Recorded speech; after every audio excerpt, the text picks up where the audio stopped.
Ooh, ooh, ooh. I'm not going to sing today. Not today.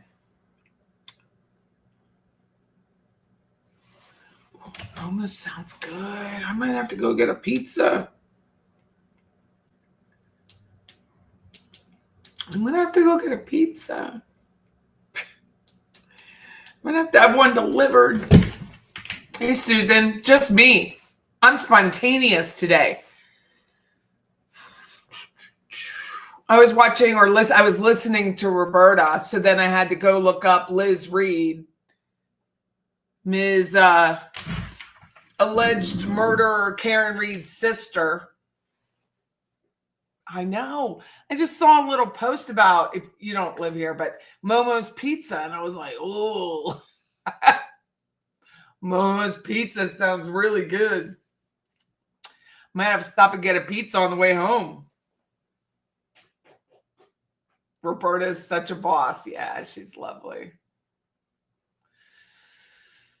There's some people I really, really like on YouTube, and there's some people that I don't. I just don't like them. Just not nice people. Hey, Bling. Bling's on the vacay. So thanks for joining us, Bling. Hey, Lolly. Trying to find a cure. We need one. Need a lot of cures right now. Happy Hump Day, Creative. I never really think about Hump Day today, but I keep thinking it's Thursday. So I had to no, it's not Thursday, Patty. It's Hump Day. Today was Radio Day. Oh, hi, Polly. Want a cracker? You and I were just messaging. Yeah, I could show you that real quick. So the DOC has custody of him, but Florida and South Dakota have a treaty. They have an agreement where they swap prisoners back and forth. Now it's like $9,000 a trip though. So there is that. But we swap back and forth. So when you look on the offender page, which I'm on a lot, offender information search, I'll show you.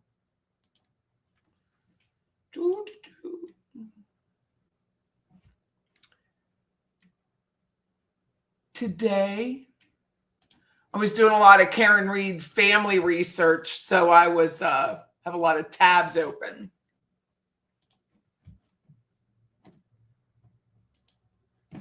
Hold on, where am I?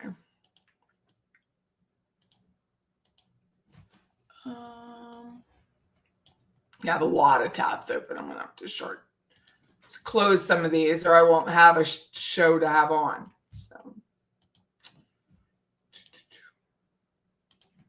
So let me show you. Go to the DOC website, which is the Florida Department of Corrections. It will show you that he's in South Dakota. It doesn't show you which prison. There's only 3. I mean, there's very few prisons, but that's where he is. The day he was sentenced. But if you click on this, it's nicer on your phone. If you click on the Vine link, say you're watching Karen Reed finally go to prison, let's pretend. Then if you click on a Vine link, if that state participates, you can on your phone get updates. Like I got an update that Ashley Benefield was taken out of one location and they would let us know when the other location is. So that's what that's about. But he's still we're still paying for him. So he's under our custody. It's $9,000 each trip. Every time he comes down here for a visitation in his mommy's jail, it's $9,000. Sometimes more, depending on the month. Flights. But that's what it is. Hey, Susan, how are you? Hey, B Rabbit. Pizza for you, too. Yeah, I'm going to order one. I'm going to have to just go to the Pizza Hut because it's right on my way home. But I hope that answers your question. Thank you, Blink. Smash that. Smash that. A treaty with South Dakota. Yeah. Yeah. A lot of people think, we got someone in return. I just don't know who we got in return. Hey, Becky Ireland, Tater. Hi, Michael. Cold where you are. Owl's Gal. Hello. Hi. You wonder what it looks like? Probably similar to that piece of shit sitting there right there. I'm getting ready to show the Gwyneth Paltrow trial or something later. Ooh, rewatch. Good for you. You need a patty fix. Thanks, Junebug. So why would Everett order say currently in Florida? It's in Florida's custody. Because he's under the Department of Correction rule. Like, let's pretend we wanted him back. He comes back. So his location, whatever prison he's located in, doesn't matter. He's still under our governance. He's still under our governance. Oh my God, it's like 110 degrees there where you are. Really? It's like cold. I'm cold. I wasn't cold. It went up to like 77 today, and now it's freezing. But just realize he is in our correction system. He's just located at a prison over there. Way up north, way out. You're welcome, Polly Want a Cracker. I'm happy to help. It's the little things, The little things. So recently, today, some heifer said that I had a DUI and I was charged and I was not. So I just want to clarify that Aaron Rickards, aka Fancy Fiction, is a bold-faced liar twat. And so I'm going to move on from that, but I do not have a DUI. But she throws out little grenades, Miss Aaron does, and then expects to just say take care. So that's how I feel about her. How am I doing? I'm great. I do not have a DUI. I was never charged with a DUI. But she comes off very high and mighty if you don't know her. Her name is Fancy Fiction, which will now be, in my term, called Fusty Fiction, which I looked up the term fusty. And fusty means, where'd it go? Fusty means smelling, stale, damp, or stuffy. The fusty odor of decay. So that is what she is called, Fusty Fiction, from now on. And yeah, she just needs to stay away from me. So Aaron Rickard, Rickard. Aaron Rickards with an S. Yeah. I'm tired of playing games, so I'm not going to. And that's that. Thank you, Kristen. I do appreciate it. And I don't have a DUI and don't really appreciate it. And when she was called out on it, she's like, well, I'll check with Tim Jansen. So Tim is her source of everything that she comes up with, which doesn't surprise me. Free will, capital market, don't care. But don't call out someone for having a DUI when they don't. And then be like, oopsie. So fusty.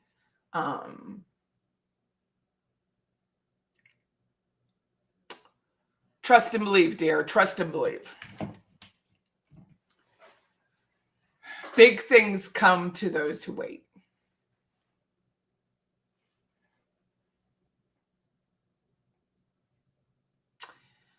Anyway, I don't have much nice to say about that after that, but yeah, I tell the truth, so I don't really lie about people, because there's nothing to lie about. Like, if you were arrested for thievery, then you were arrested for thievery. It's not a thing where you need to lie about it. What's that? Oh, I thought I forgot something. But anyway, moving on.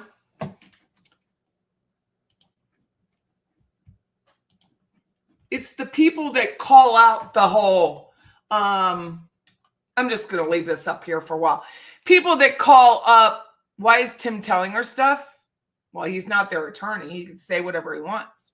You had a DUI in 99. Now I don't drink at all. Well, good for you. I barely drink. I forgot what I was going to say. What do you say about people who point a finger? I don't know. What do you say? Huh. Anyway, 3 fingers. They post and they delete. They never stand by their own statements. No, not at all. It's okay, though. It's okay. Just don't, keep anything nearby that she can't pick up and take. So it's all about, quick fingers, tiny little drab, dried up vaginal fingers. Sarah Boone says 3-point back. Thanks for that laugh. So anyway,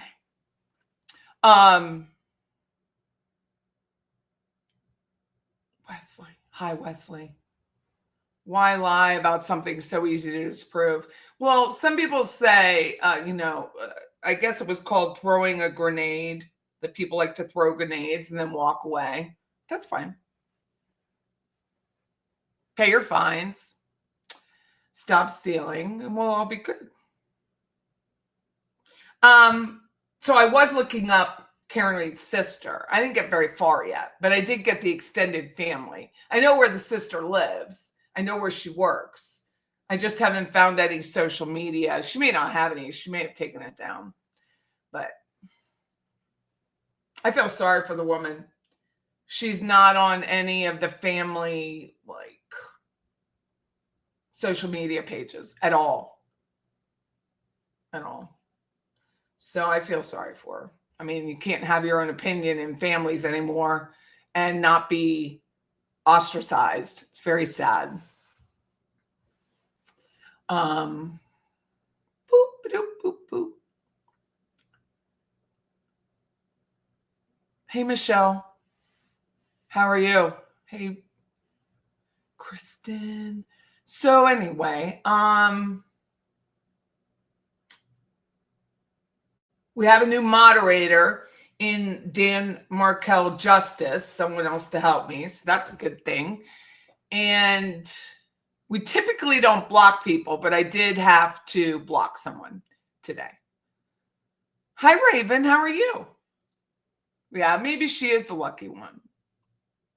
I mean, it's hard. If I think of the parents' perspective, and I was watching Roberta and listening to Bill Reed Jr. talk about his daughter saying, she didn't hit him, but she hit something. And then try to correct himself after he said it. And I think it's hard to watch your kid go to jail. It's hard to watch your kids. So there is that, they want all hands on deck to try and save her. But I don't think this is Karen Reed's first issue in the world. I think she has a long-term history of being a challenge. How is my walking go? It inspired you? Aw, nice. Well, none today. And I swear to God, yesterday when I got up from this chair, I thought I threw a clot. My leg hurt so bad. I was like, I have a clot. I didn't have a clot. I had a pulse. There was no clot. But I was like, damn, how did I bruise sitting? I bruised sit right here. But now I'm walking. Still losing weight. Haven't eaten today. Not eaten one thing today. Had some gum. I'm going to eat when I got home. I'll have that pizza. But no food. I'm working on it. You've got the entire office walking. How far are you walking?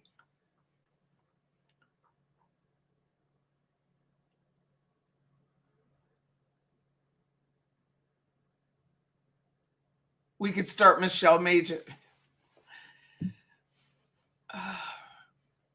You do a mile. Good for you. We had our radio show today, and we were talking about building code in this county and how difficult it is. And when we were in one of the breaks, I was telling Scott I was starting to walk so that I could be trained when we go away to Europe. And he goes, well, you're going to walk uphill in cobblestones? And I'm like, no, we don't have cobblestones here. But I won't be wearing heels. Just nice walking shoes. We do a mile. Good for you. How long does it take you to do a mile if you're doing it in a group?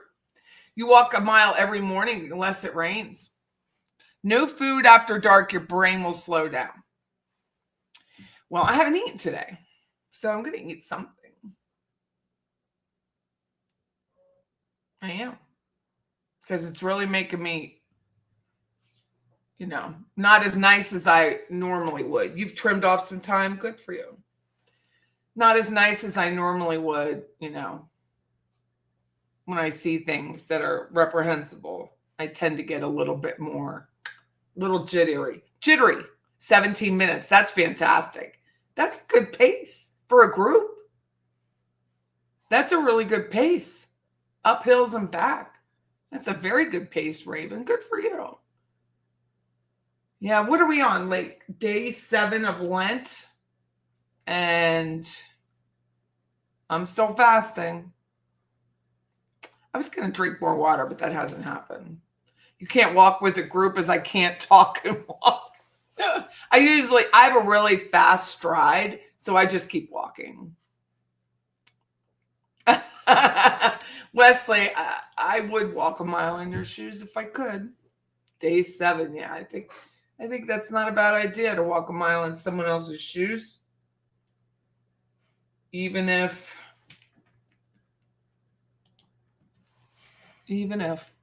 So, Donna has some motion. Today was a venting session. Is it girls, boys? Who was in there? Females, males. Can I say girls for adults? I do it all the time. I know I probably shouldn't. I heard that they wanted to pose Wendy, which, no offense, that made me laugh. I was driving at the time and I thought, oh my God. They wanted to pose Wendy, the defense does, which is hilarious.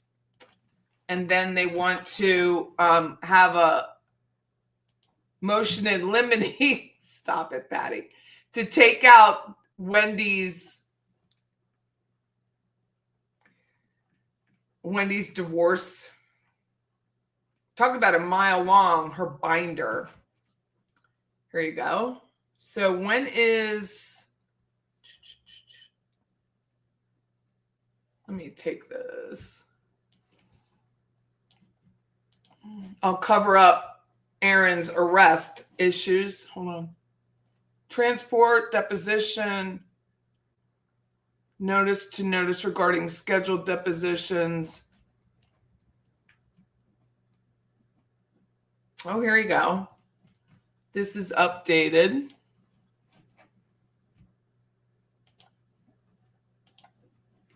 So Pat Sanford, we know who that is. Sarah Latour, I'm not sure. Mary Hull, Jason Newland, Lisa Carey is a real estate agent here in town, and so is Tim Kelly, and then Chris Corbett. So what doesn't make sense to me, you want to eliminate the divorce, which I'll get to, but you're going to have Lisa Carey and Tim Kelly. Lisa Carey, who was her real estate agent post-divorce, like all of that is wrapped up in it. So they must not think they're actually getting it. I do have long legs. The only length you have, is your belly button. Anyway, this is the schedules. Who's Sarah? Does anyone remember Sarah Latour? Sarah Latour?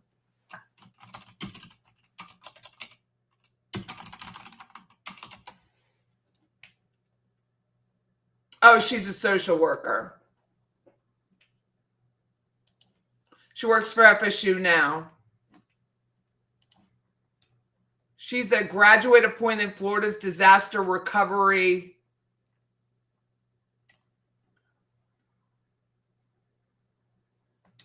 Somebody, maybe. No?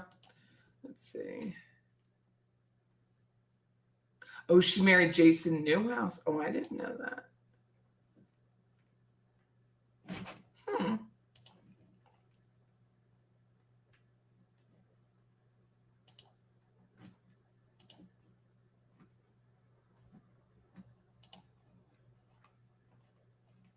Here she is.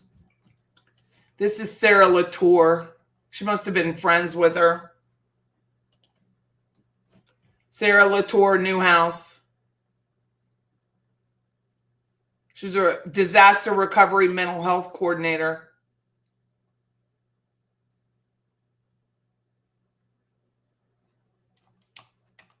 So she must have been friends with what's her face? Wendy.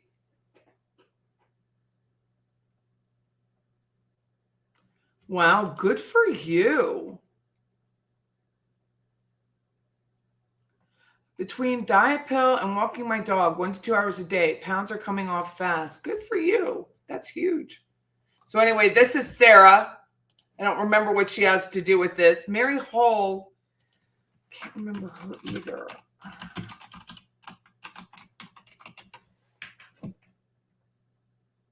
Oh, she was the forensic accountant. Mary Hull is the forensic accountant. Doesn't she act like it now? Mm-hmm. Mary Hull was the forensic accountant who went through the Adelson money. Thank you. Jason Newland, of course, is the state attorney investigator. Lisa Carey is a real estate agent. Lisa Carey was the female that called Wendy and left a message checking on the kids when she heard about the shooting on Trescott, and she called her back. Why do I think Sarah was in Wendy's police interview? Let me see. She may have been.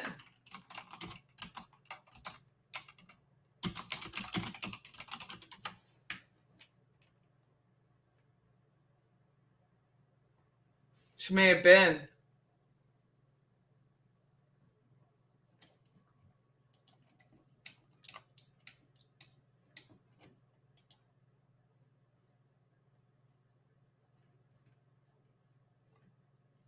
I know it was that Silberstein was there, but I don't know that Sarah Latour was there. And then, of course, Chris Corbett. That's May 14th.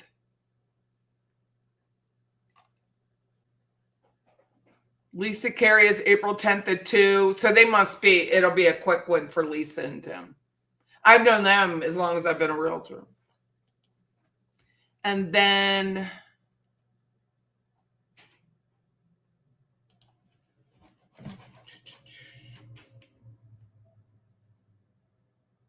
oh, here's 2 more. Francis Magbanua is April 1st at 9. That is Katie's brother. And then Jerome Obed was the dentist that that Katie worked for. Not Brianna, Katie worked for. So that is April 1st at 10 a.m. And they must be going down to Fort Lauderdale because it says it'll take place Universal Court reporting in Fort Lauderdale. So that's done.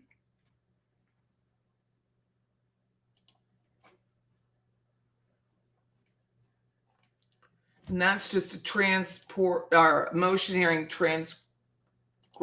Let's see. Wendy. Coming up. Gotta love it. The legal connection in Austin. Before a court reporter, I bet she loved getting that subpoena. Obed was a roommate of Charlie's, that's right. She did look like an accountant. Isn't Sarah? No, it wasn't Sarah that brought up Jeffrey Lacoste. It was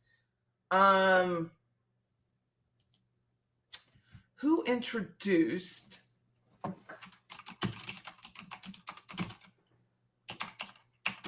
No, it was another social worker. It was the one who turned on, who said he was likely the guy who killed Dan. That's who introduced them. What is her name? She's here. She's the one who moved.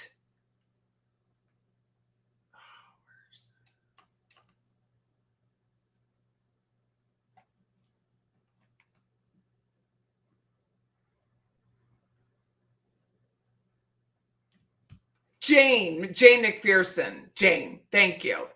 Jane. I thought of it and then I saw your comments. Thank you. So they want to. She got a subpoena. I hope it's not her first one or her last one. And then this is the motion in limine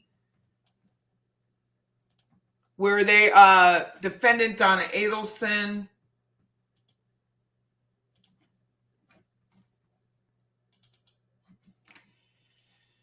by and through her undersigned counsel requests the honorable court to exclude the court file in the dissolution of marriage to the Adelson versus Markell Leon County case in support thereof. Ms. Adelson has been indicted in this case with one count, blank.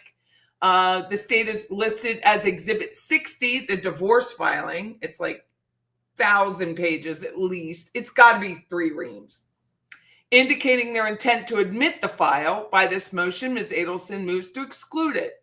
Discussion. Although the statute permits a party to ask a court to take judicial notice of court files, the contents of the court file and the documents must still be admissible. The content must be relevant. Additionally, documents which contain hearsay are still inadmissible.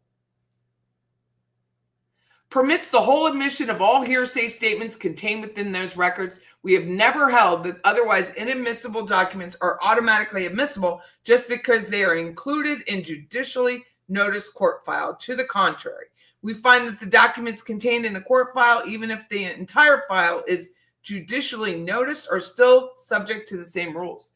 The divorce filing, okay, just 2 reams. I made it up. Divorce file contains over 560 pages.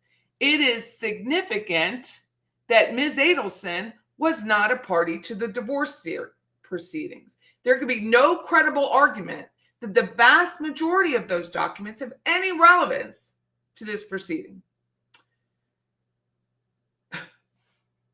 Look at that. By way of example, summons, notices, unavailability, motions, orders, blah, blah, blah, blah, blah. It goes on and on and on to the end of this paragraph.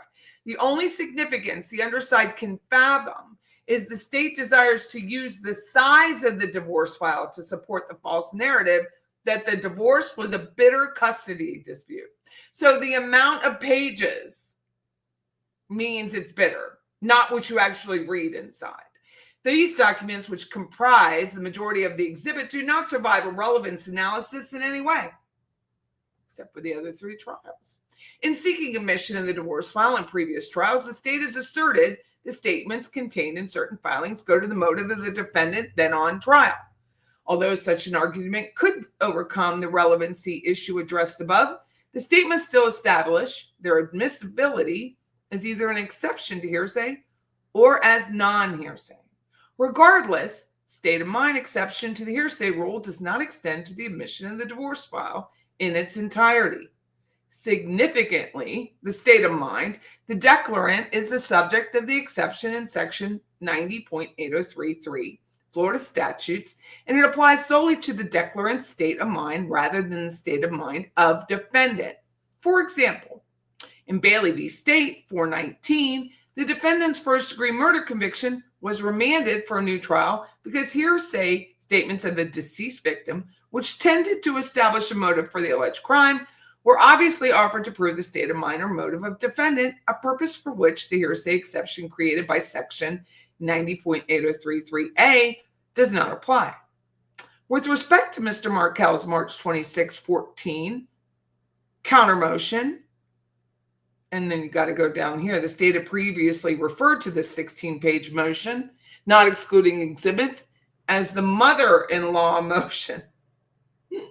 A little over 1 page of this 16-page document, plus the prayer for relief, concerned Mrs. Adelson. There is no relevance to the remaining pages of this motion. Even if any of the remaining issues are relevant, they does not survive. Do not. It's do not survive a section 90.403 Florida statutes balancing, as their probative value is substantially outweighed by the danger of unfair prejudice, confusions of issues, or misleading the jury. So we'll go back to 5. Counter motion for enforcement. The motion contains 8 specific requests. Only one of these requests apply to Ms. Adelson, namely the motion identifies statements allegedly made by Ms. Adelson to or in the presence of her 3 and 4-year-old grandchild. Her 3 and 4-year-old grandchildren later allegedly repeated the statements to Mr. Markel. Statements were purportedly made by Ms. Adelson are admissions, however, statements made by her grandsons to Mr. Markel are hearsay.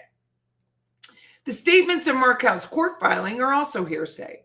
Section 90.805 Florida statutes requires the proponent of the statement to assert valid exceptions for each level of hearsay to render the statement admissible. With respect to the alleged statements repeated by the 3 and 4-year-old grandchildren to Mr. Markel, which Mr. Markel placed in the court file, there are 2 levels of hearsay the state must overcome for the documents to be admissible. Even if there is an exception for one level of hearsay, there is no exception for the second level of hearsay. The NOAC State 260, Southern 3rd District, 1172-1177, the court reversed the defendant's second-degree murder conviction where the trial court permitted a detective to testify to what a co-defendant said the defendant stated about the shooting victim. The court recognized that what the defendant said to the co-defendant was an admission. However, there was no valid hearsay exception to allow the detective to testify to what the co-defendant said to the detective. The state has previously argued that Mr. Markel's statements in the court file were not hearsay pursuant to Section 90.801 Florida statutes because they are not being admitted for the truth of the matter asserted, but rather go to the defendant's motive. Simply stated, the statements go to the state of mind of the listener. In such circumstances, statements by Mr. Markel, the late Mr. Markel, in his counter motion and other filings would not hearsay to establish Mrs. Adelson's state of mind if the state can establish Mrs. Adelson knew the statements had ever been made. Blackwood v. State. Absent evidence establishing Mrs. Adelson was aware of Mr. Markel's March 26, 14 counter motion, the state cannot admit that motion as substantive evidence in Adelson's trial. Wherefore, the defendant, Adelson, respectfully requests the court grant this motion in limine, entering an order excluding and or limiting admission of the court file. Blah, blah, blah, blah, blah, blah. The NOAC court here also held that even if the detective could testify to what the co-defendant told him, the testimony was not substantive evidence of NOAC's guilt, but rather impeachment evidence to attack the co-defendant's credibility. As a result, the state improperly argued in closing that the statement was substantive evidence of NOAC's guilt rather than just impeachment of the co-defendant. And that's for now. We're going to court March 25th at 2:30. Is the funeral home slow for checking? Well, I would have no idea. Kids are not going to make that up, but is that leaving it open to subpoena the kids or have a talk with them? Is it?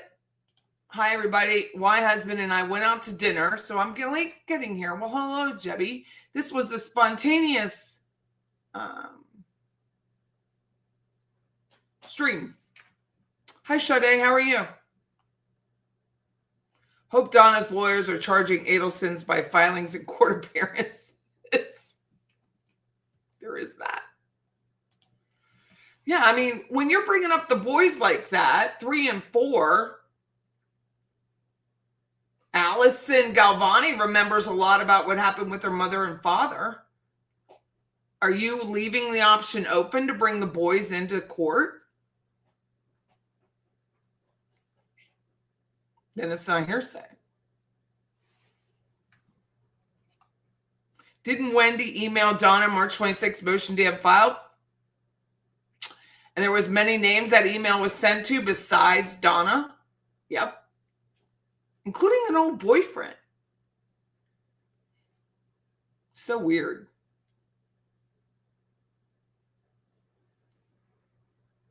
Yep. True story. see, Wendy Adelson, was it March 26th?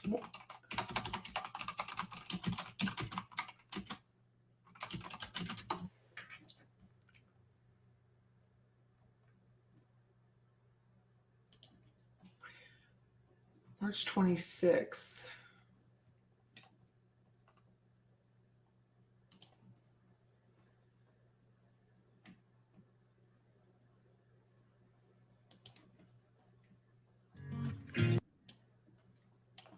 I believe so. I believe that's the date, but I don't.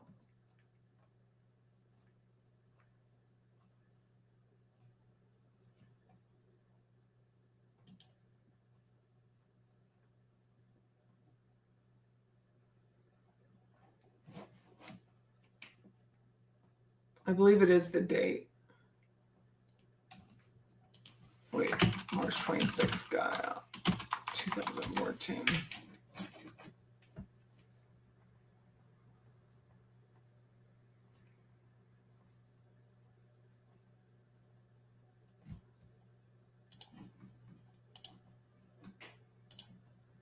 All these trials are coming up at the same time. That's true. Morgan Honeycutt was one of the names, and her look in the courtroom when her name was said by Georgia was gold. That was true. That is Morgan Honeycutt. Yes, Wendy emailed it to 12 people. Hi, Murder. How are you? Here's another thing most people don't realize. She's officially changed the boys' names a day after Harvey's 71st birthday. I wonder how they feel about that.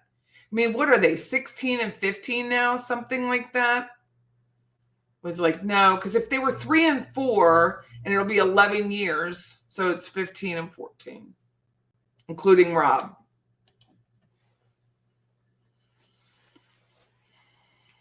Our maestro of everything. Oh, that's nice, isn't it, Murder? 70th birthday was the murder. 71st was the name change.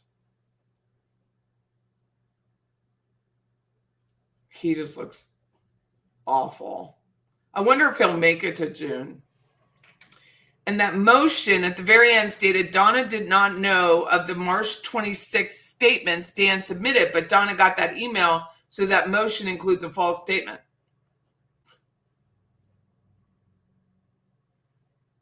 They don't really care. They don't really care.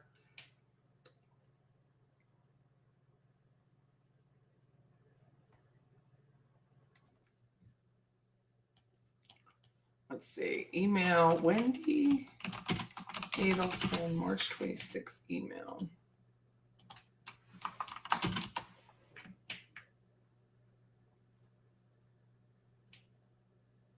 Oh, wait. Here's the DC docket. Hold on.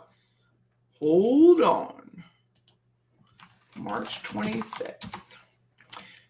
So this is when I Googled this.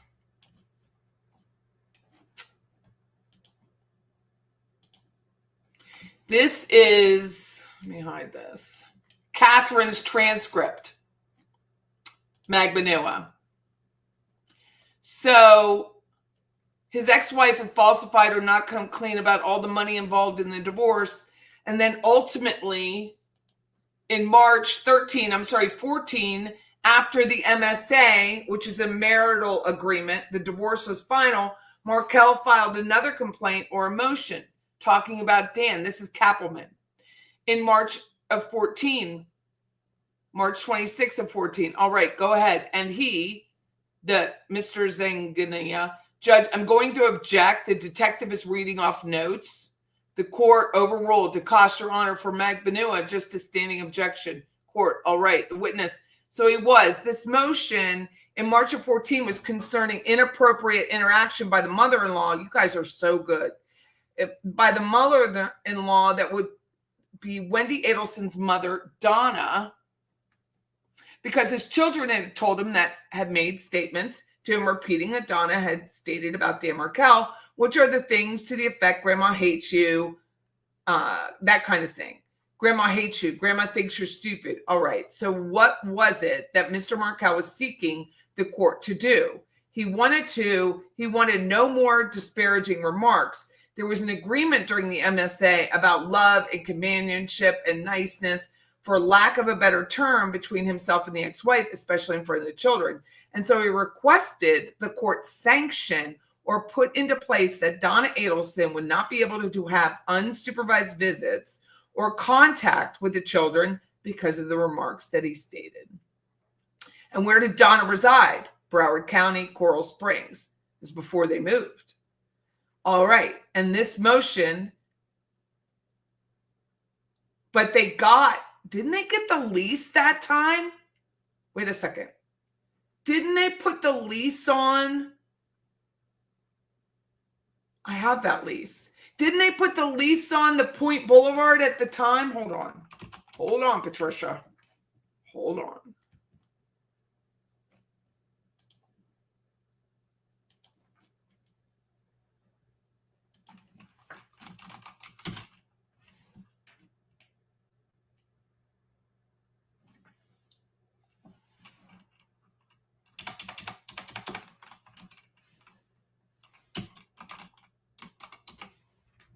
I have a lease here that they sent me. Was it here?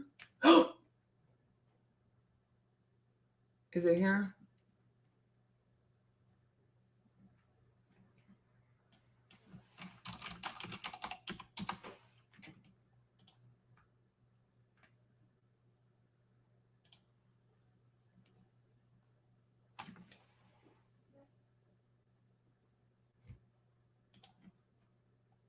Who do I email at the state attorney's office? I can't remember. They sent it to me.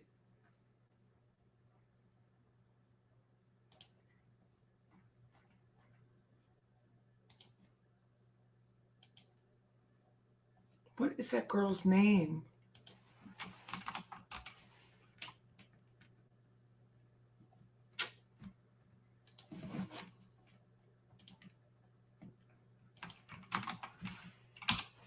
Oh, here it is. It was in the wrong email.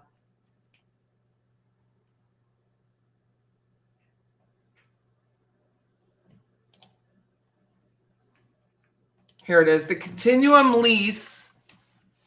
Oh, no, that's not it. Continuum lease order.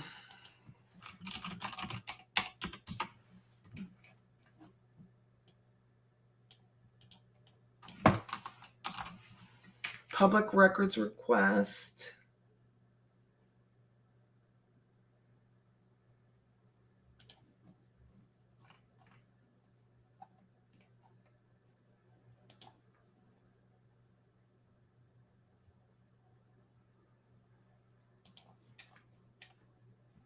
SAO2 public records. Oh, God. Here it is. God, sorry about that. They signed this lease May 8th. That lease was signed May 8th. Here's the lease.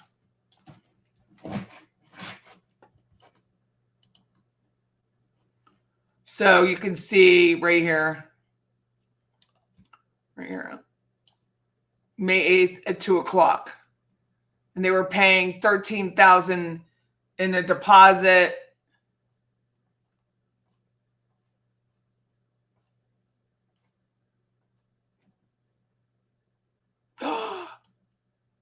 It starts then. Stop it.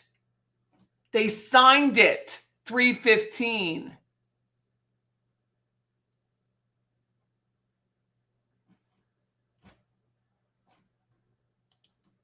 So they did sign it before.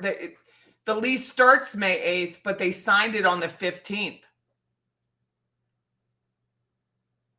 Hi, Wesley. How are you? Whose computer was it on? Mine. Ooh, I'm banished on Reddit because I called her out on deleting the post TCM made about Donna's bail being denied so she could post it and be the... Oh, that's right. Sorry, Jeannie. I remember that.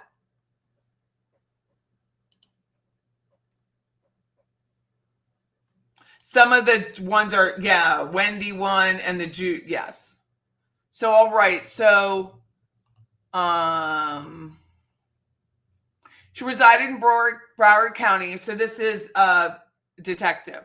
All right. And the motion that you're referring to, was it ever ruled on by court? No. Why not? Because of his death. All right. And prior to this motion to preclude Donna from having unsupervised contact with the kids, had Wendy Adelson sought to relocate? Yes. And that's documented in the filings? Yes. Where was she seeking to relocate? To Coral Springs. And was that ruled on by the court? Yes. That was actually before the settlement agreement was done, that the judge for that case determined she could not leave Leon County with the children. All right. And did you, when you interviewed Wendy Markell,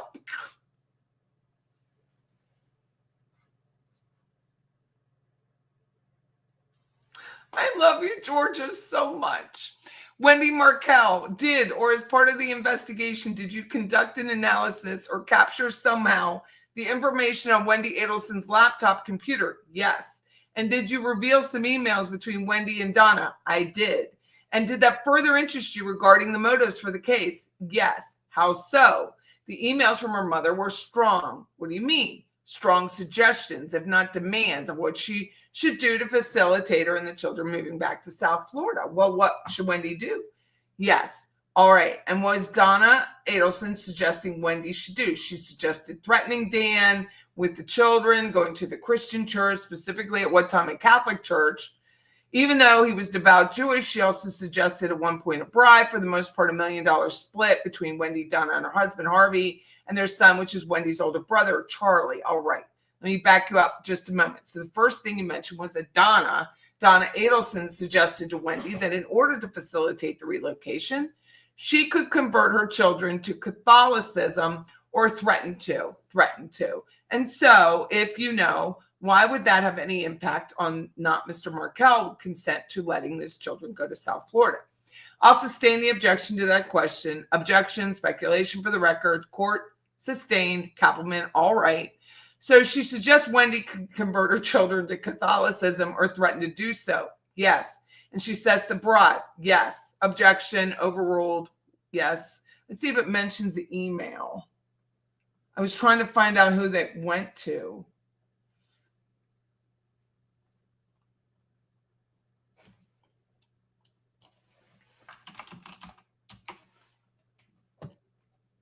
Yeah, she doesn't mention it. It's not mentioned.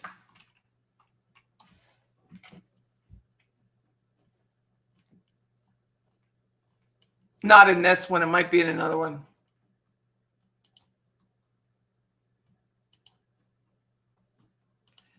That's my email.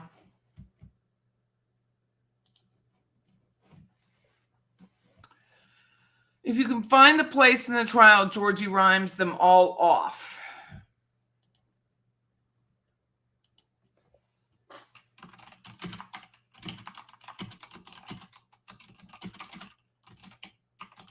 That's where I have to look up Morgan Honeycutt, because she was in the email.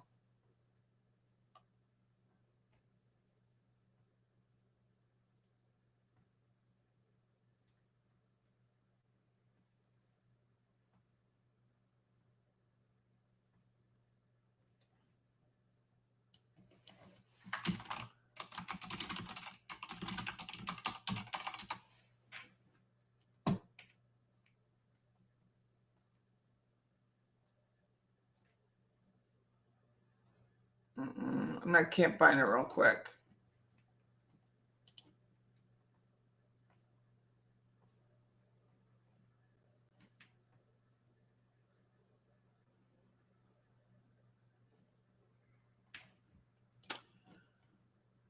But I'm glad I found the lease. So the lease was, I tipped to find fun things on Google, put the person's name and then type file type. Okay, let me look. I'll put in Honeycutt.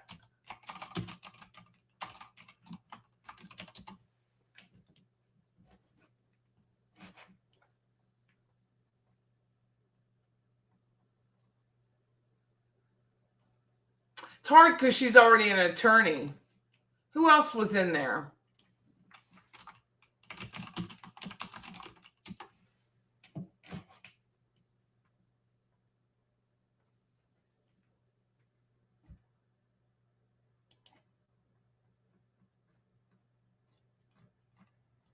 Let me see if I can find honeycut in this. No, it's not in this appendix. It's in a different one. I'll have to look it up and bring it up.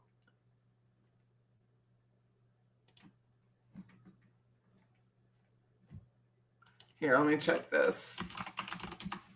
No.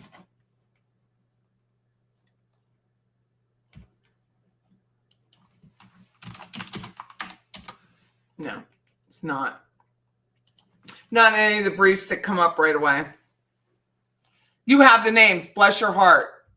Rob Adelson was included. That's true. Grok is amazing. I did some twisted things with it yesterday. Got filthy. I did the whole, I needed a name for an event we're doing with a nonprofit here in town, and it gave me a great name, so I used it.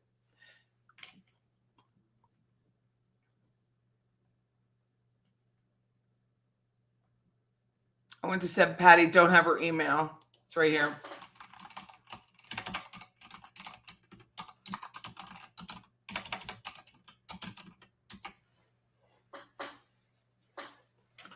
Boop, boop, boop. I'm checking my emails now.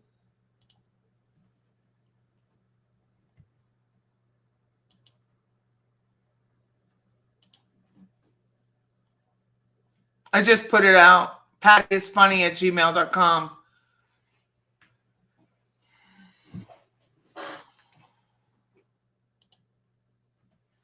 Her motion was denied. And Jay Bronius brought up, or Bonius, Jay Bonius, he brought up that October 31st was the day that Charlie apparently hired Katie Magbanua to find hitmen, but it was also the day that Wendy Jail, that's right, thank you, that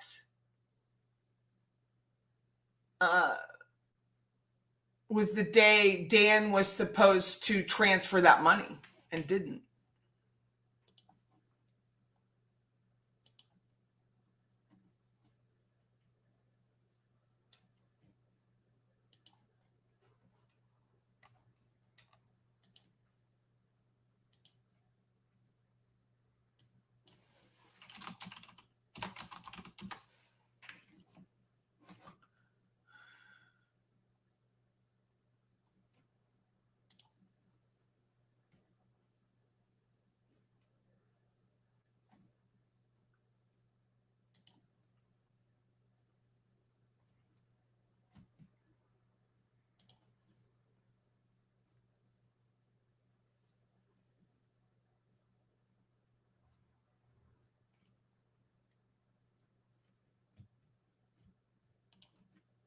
I don't have the email yet, so. Patty sent you the email, was searching something else, and this came up. Sent me the email. I don't have it yet, but I'll just wait a second. Mm-mm.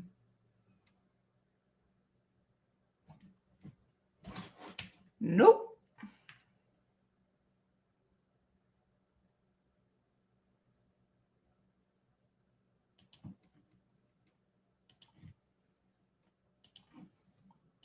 It's after 5 and pouring outside. Perfect gin and martini. Don't make me jealous. Do not make me jealous.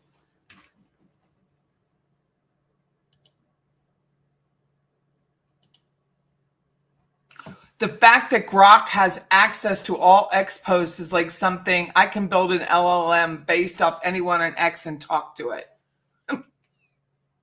You're going to be very busy.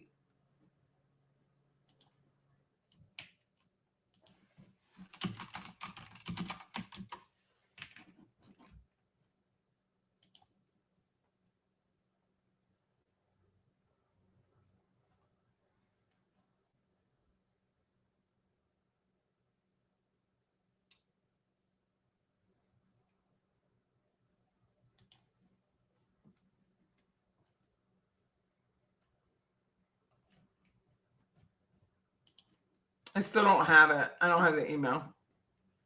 I'm sorry. It's your only social media? I can't. Can't say that that's the case for me. That thing of putting a person's thoughts and feelings into a computer to talk to, it's here. Those are the 12 she sent it to.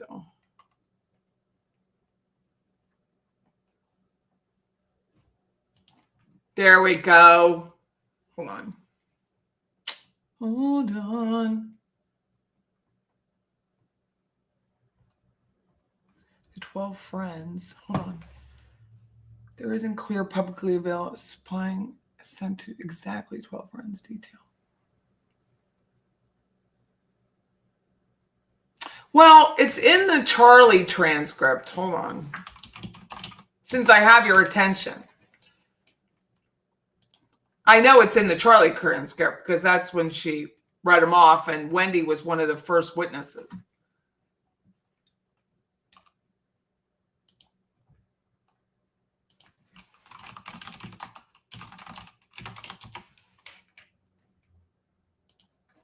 It was so funny. I do remember that day. I didn't remember her calling her Wendy Markel, though. That's funny, too. It's funny shit. I can't believe some days she gets away with what she says, but she does. Let me see.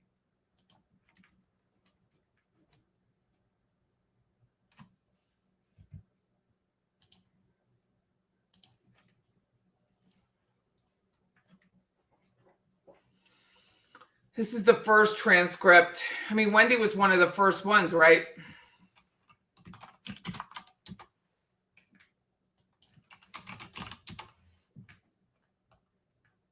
Okay, maybe not that one. Maybe not the first transcript. Let me look at the second one. Oh, that's jury selection. Hold on.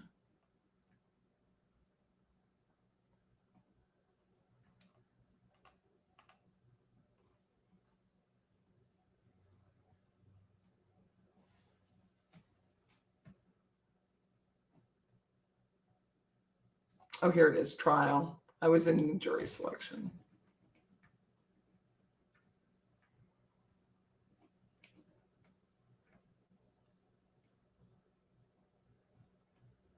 It'd be interesting to see if they keep the same order for her this time.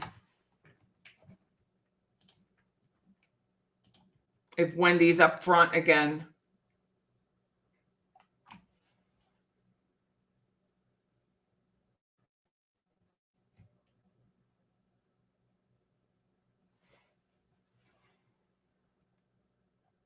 Where's volume 2? Volume 2 is all the way down here.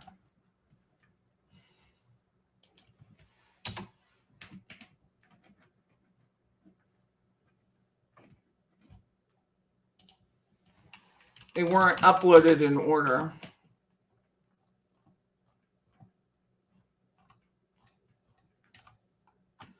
When it was called having previously been sworn. This is Wendy. I don't know why it didn't find it. Oh, you know why it doesn't find it? Because they use a copier. They scan it in. That's why it doesn't find it. That's why it's hard to find. Hold on one second. I forgot about that.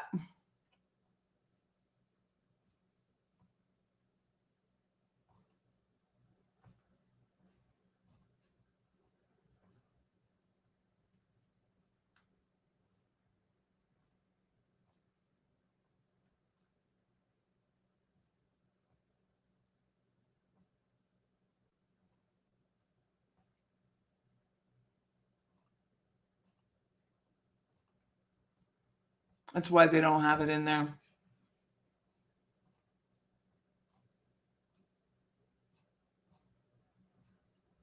I'm just looking for March 28th or March 26th.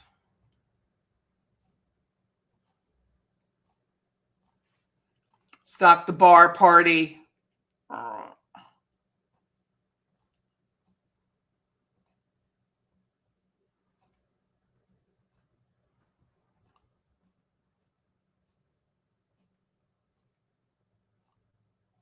I don't see it. Hold on.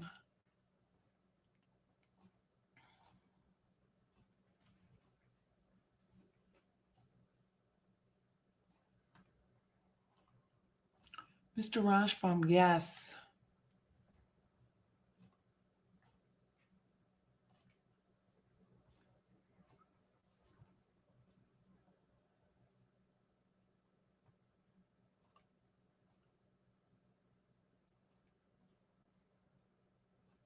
I'll have to look closer.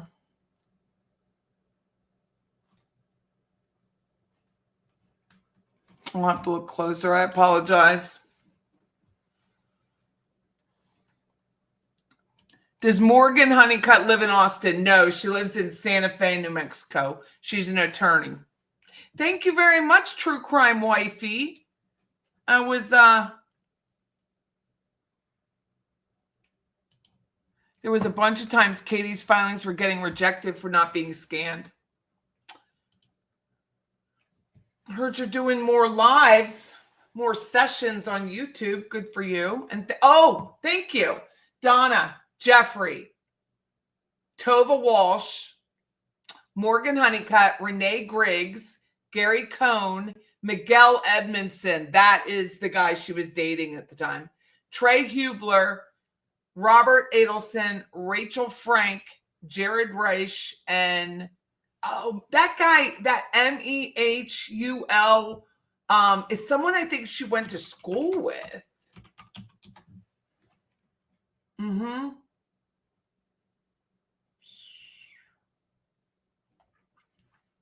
I think he went to Brandeis. Let me see. I think he did.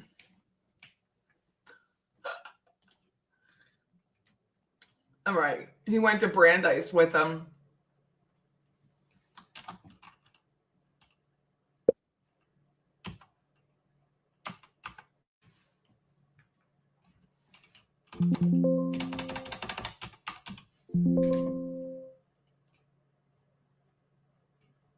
Yes, they went to Brandeis together. Why would you send your alumni friend from? Why would you do that?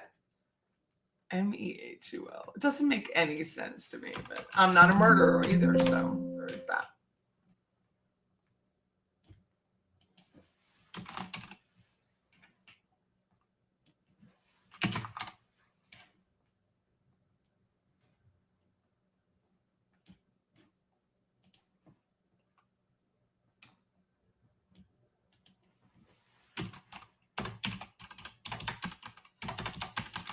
And I think they went to Brandeis.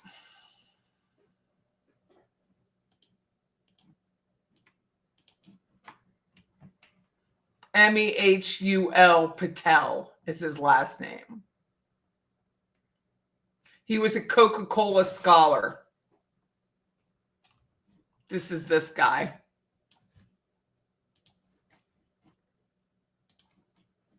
That's Mehul NYC. Imagine like just getting this in your email. Like, why are you sending this to me? She's so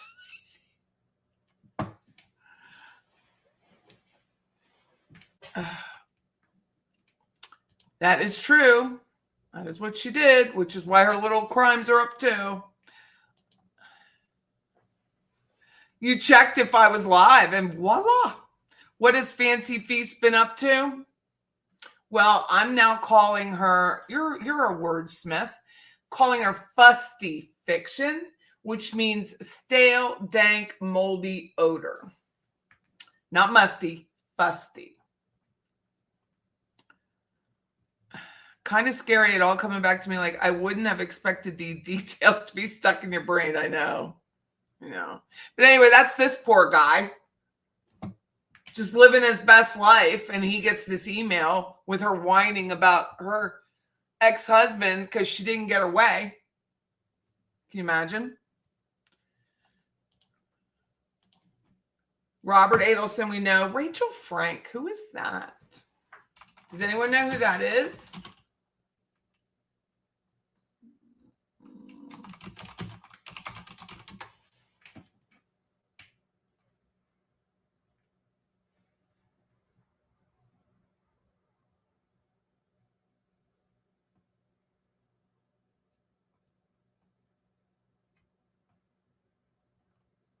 She must have gone to school with her too or worked with her. She doesn't have any friends outside of that situation. Really doesn't. Yep. I was right. Brandeis. She has no friends outside of college or so weird to me. May not be weird to everyone else, but it's weird to me.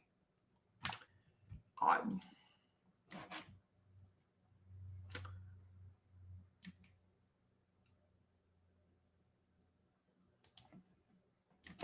She's an LCSW staff clinician.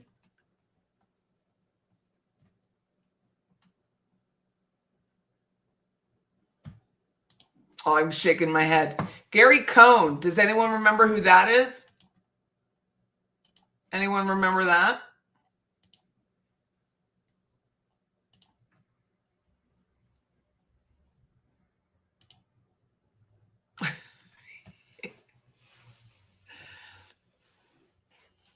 In Scotland, we say Fusty. Oh, well, that's even better. Fusty. Fusty fiction.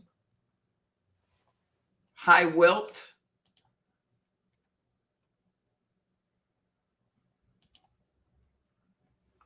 Owl necklaces for everyone. Fusty. I'm glad I was close. Raven is already here in NAPTA. Started today. You read my Reddit exchange.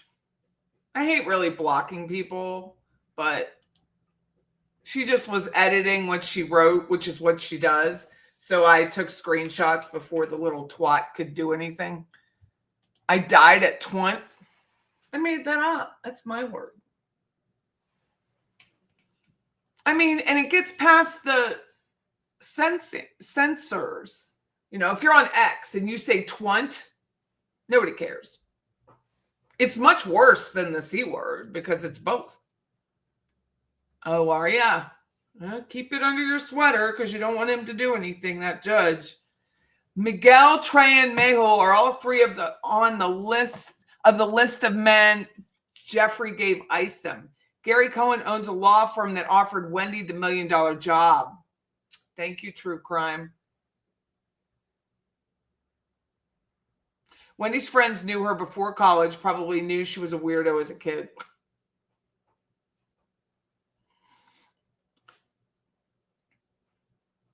It's a mess. What? Wendy's, can you imagine? Because she hasn't talked to her mom or probably her dad in months. And here she is getting a subpoena. You bought the owl shirt and it hangs waiting for her trial. Oh, good job, Webby. Millie.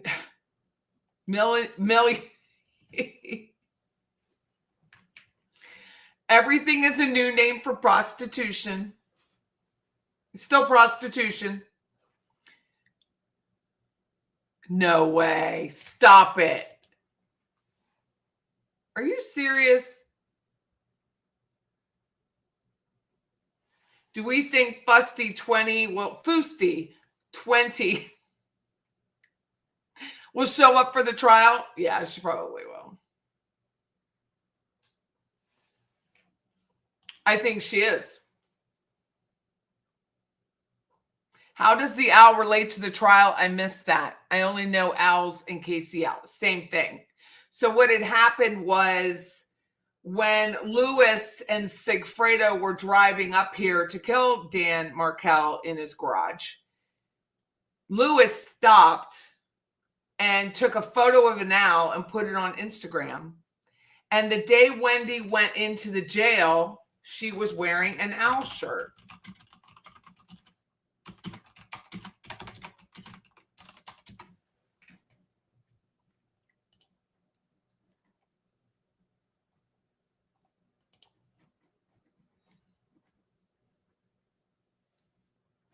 Did you post a picture on Instagram?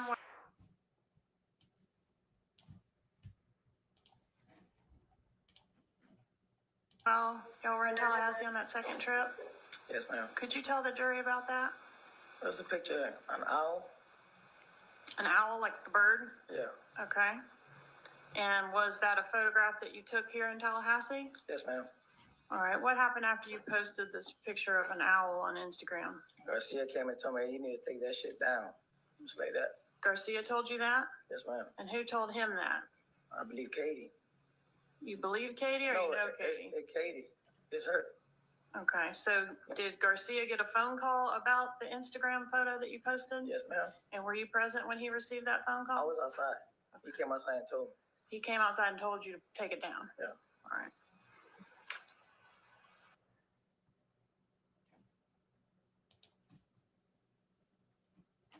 So Owl is the Brandeis mascot. And I showed you guys, and I'll show you again, on the house on Truscott. Let me see if I can get it real quickly. When she sold it, it has a half bath of the first floor, which is typical for the United States.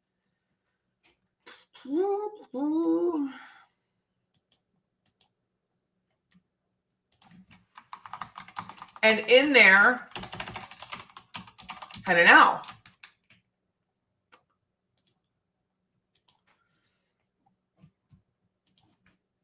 Oh, they took the photos down. I'm so glad that I got the photos. I'm very glad. I have them.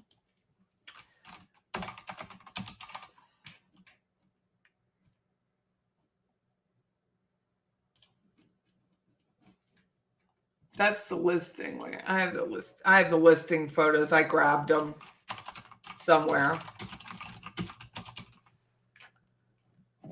But they took them out after I did that. Maybe Lisa Carey is still friends with her. I don't know.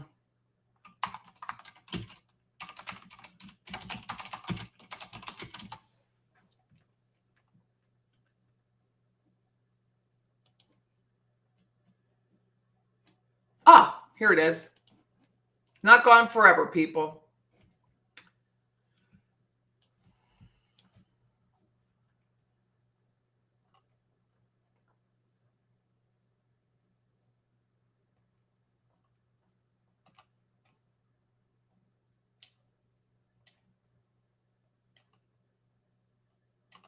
Did you take it down here?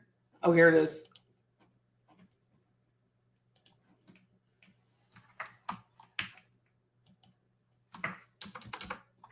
So if you look closely, this is an owl right above this mirror.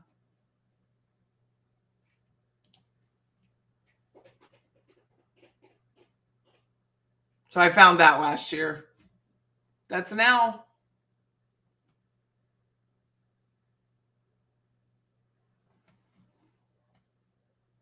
Yeah, pretty much.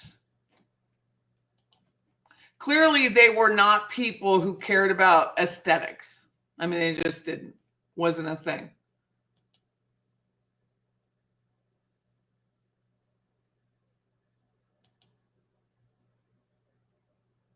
Those big trees in that backyard, they're still there.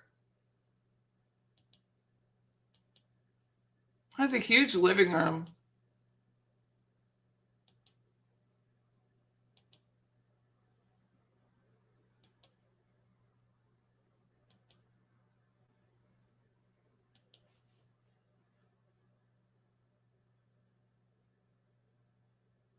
So you step up to go out to the garage.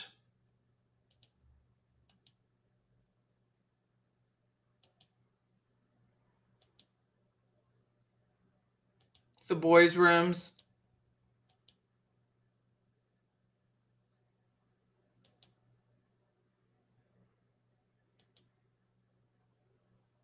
That's where that trough is in the back, and then there's apartment complexes back there. This is probably, when you look at it, the tree that went in the house was probably one of these limbs.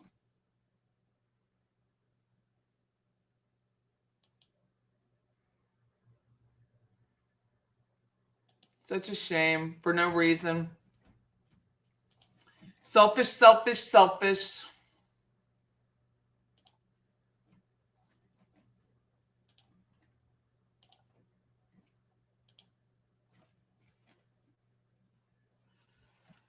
Never owned a dishwasher in your life. It's hard to sell a house here without one. A very non-kosher kitchen, except when you're cooking by yourself, then you can be kosher.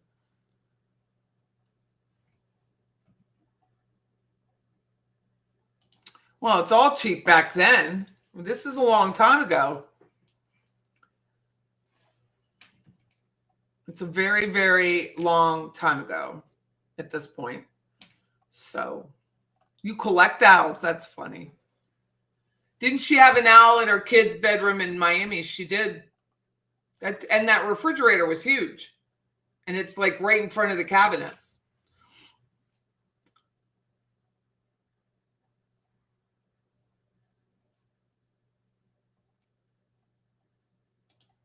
You hear there's a new song. Let me get it for you. I haven't listened to it. Thanks for reminding me. I don't know if John's on here.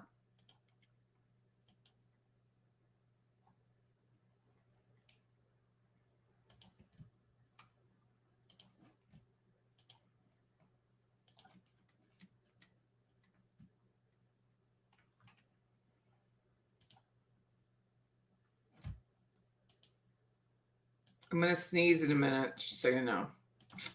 I like so to sneeze. Okay.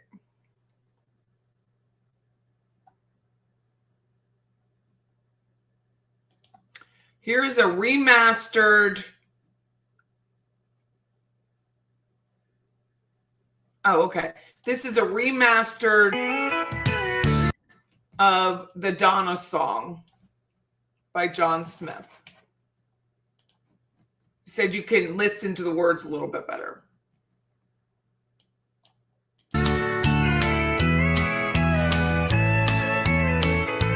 The jailer led her through the dorm, turned and pointed to a bed.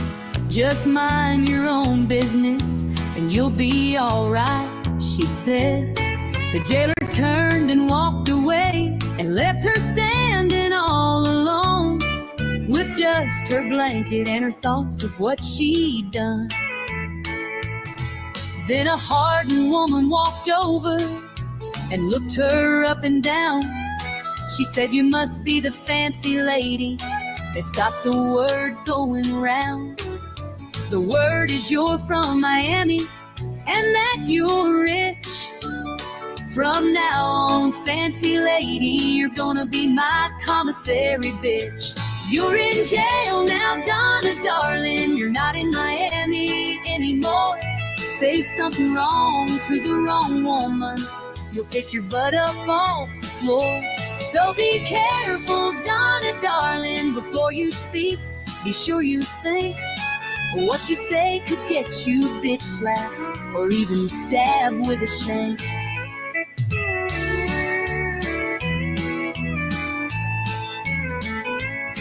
Each night she lays her head down and her mind goes back many years to the decision she made long ago that destroyed lives and finally brought her here. Now she finally realized she had no right to do what she had done. No mother has the right to take the life of another mother's son. You're in jail now, Donna, darling. You'll never be free anymore. Say something wrong to the wrong woman, you'll pick your butt up off the floor. So be careful, Donna, darling, before you speak. Be sure you think.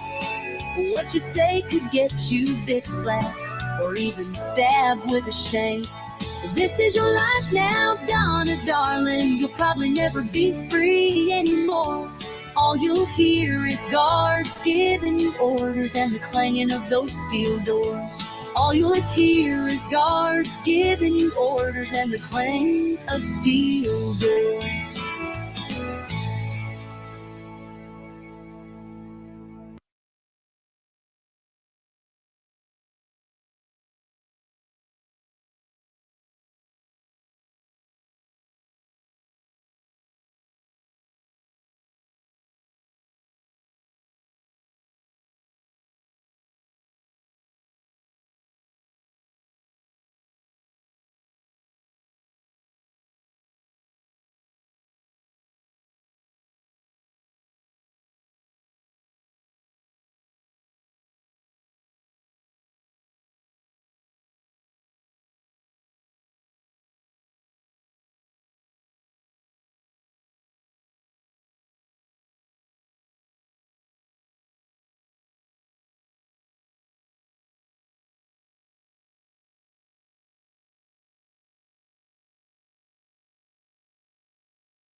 So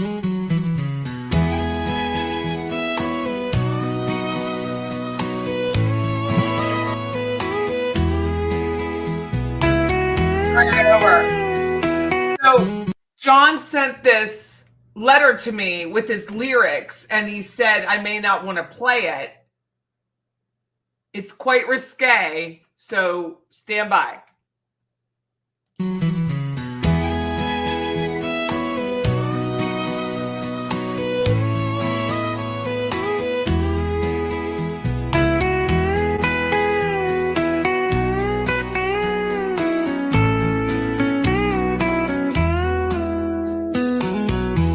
She walked into the bar and sat down on a stool. Said, I'll have a glass of wine. You can leave the bottle too. A few glasses later, a guy walked up and sat down. She looked at him and said, how'd you like to ride my merry-go-round? They drank and talked a while. Then he headed for the men's room stall. She followed right behind him without a second thought at all. He turned and was surprised to see her standing there. She began to take her blouse off. By that time he didn't care. She said, come on, handsome stranger, what good is life without some danger? I told you when you first sat down, you could ride my merry-go-round. I know you want me and I'm inviting. Someone could walk in, it's so exciting.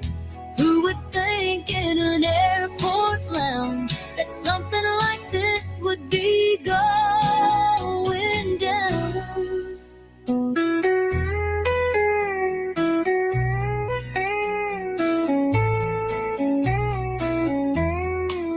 It was just minutes later, and their carnal act was done. They quickly put on their clothes after they'd had their fun. They both walked out together, then parted ways, knowing they'd remember this until their dying day. She said, come on, handsome stranger, what good is life without some danger? I told you when you first sat down, you could ride my merry-go-round. I know you want me and I'm inviting. Someone could walk in, it's so exciting. Who would think in an airport lounge that something like this would be going down? Who would think in an airport lounge that something like this would be going down?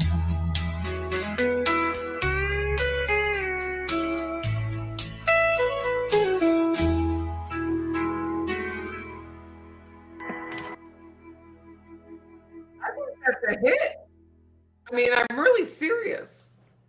So here's the writing. He's like, you may not want to play it. Like he has the chorus.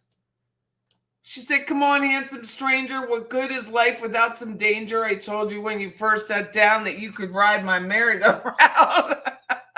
I know you want me and I'm inviting. Someone could walk in. It's so exciting. You would think in an airport lounge something like this would be going down. Somebody went down. Somebody went down. The best part is that it really happened. I wasn't expecting hand marks in her behind. Well, remember that was Wendy, right? That's the one you're talking about. She comes home to Jeffrey Lacoste and she's got a hand mark on her ass. Lord of mercy. What's the woman's name that had the secret crush on Dan? His Georgia friends didn't like her much. Said she was intrusive. She suspected Harvey was in on it. She gave a very long interview. I don't know. Oh, yes, I do know. Yeah, she wanted Dan's she was the one who started Justice for Dan and then got out of it. But she wanted Dan's t-shirt. She asked for a t-shirt. Yeah. Tamara, yep, thank you. That's right. She asked for a t-shirt. She was definitely in love with him, poor thing. She moved out of the area. She couldn't live here. I'll just leave that one up for a while too. We're gonna have to put an album together, John. I have to market this shizzle. The Georgia couple interviewed by Ison were annoying and we were talking over each other. One's the dentist and one is a veterinarian. Yeah, they live in Cairo, Georgia. It's a true story too.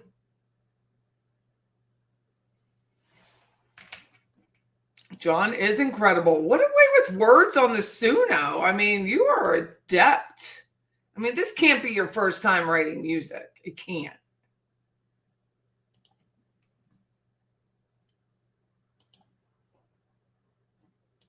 She could have got an ST.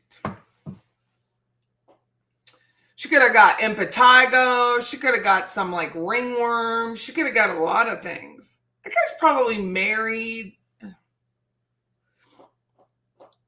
What did the comeback announcement say? I blocked her. I blocked fans, or what am I saying? Foosty Fiction on X. So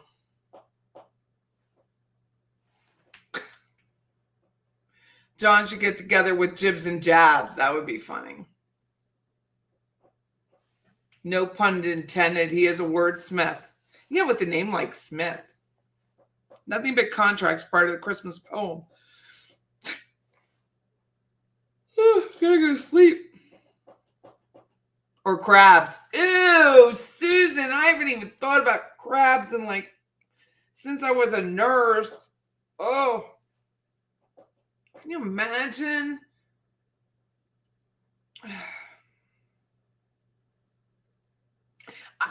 That's why I would never work in gynecology. I would never work in gynecology. I wouldn't work in labor delivery. I don't want to see any of it. Lacoste is Captain Save-A-Ho. Bless his heart. It's nothing to clap about, but don't bump. Scabies. Let's list all the STDs. You're still tired from losing the hour's sleep? You better figure that out, man.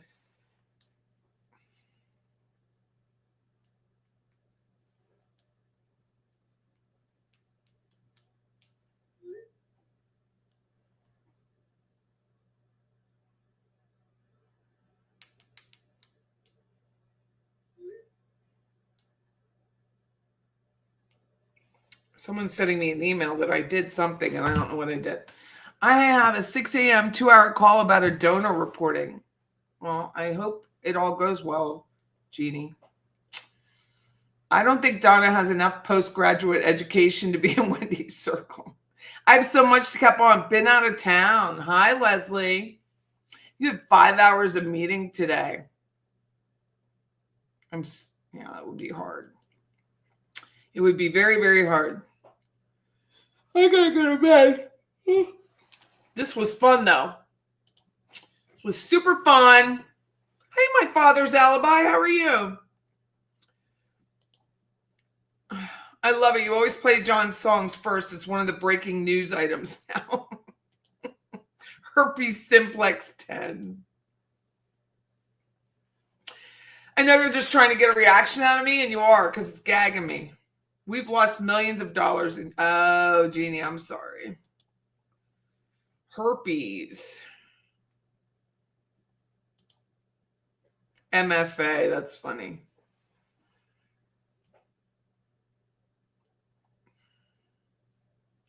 I was a procurement coordinator.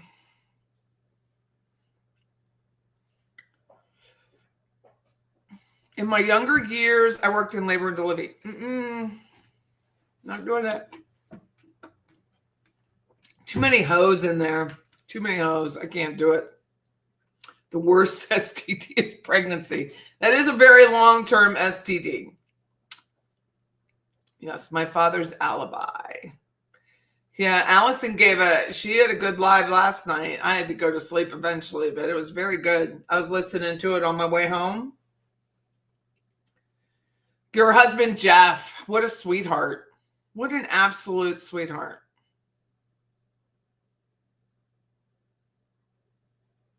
Just absolutely so sweet. You're so lucky to have somebody who sticks up for you like that. Tells the truth.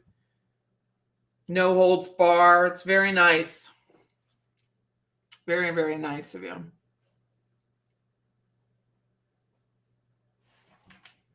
My father's Allison.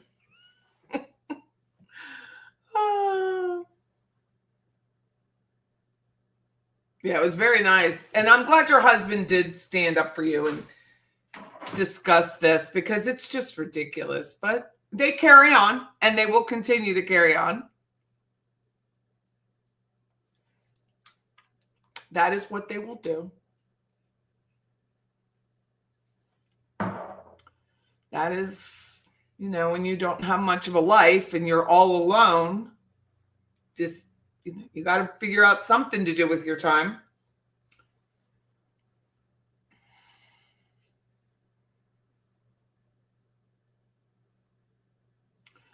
So someone in that poor Reddit world was like, can I have an unbiased summary of what happened today? I'm like, well, I can't help you. If you don't want bias, I can't help you.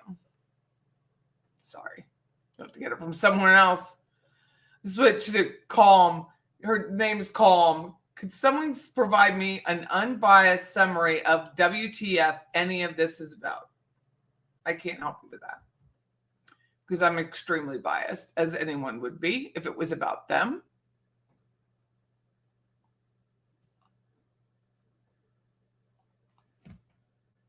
So I don't know who Calm is, but I apologize. Bye, Max. You read the Reddit thread, Mr. C? Unbiased this. Yeah. What? When will Patty be live again? Probably tomorrow night. Directly after Foosty. I'll let her go first. Well, thank you, Creative. Thanks for everyone who's helping my memory because I did not have this memorized. That's one of those, do you want me to Google that for you? Well, she's even ruder today. So I was going to keep my little, everybody has transgressions except for Aaron. And Aaron is above everybody. She didn't talk to anyone. She didn't canoodle with anyone. She's not contrived. She's mature. She's an adult. And the rest of us are trash. So.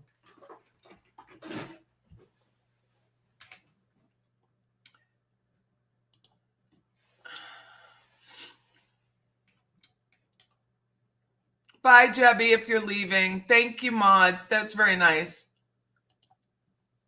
Oh, so sweet. I replayed the bit about him and he is smiling. Oh, nice. Well, it's true.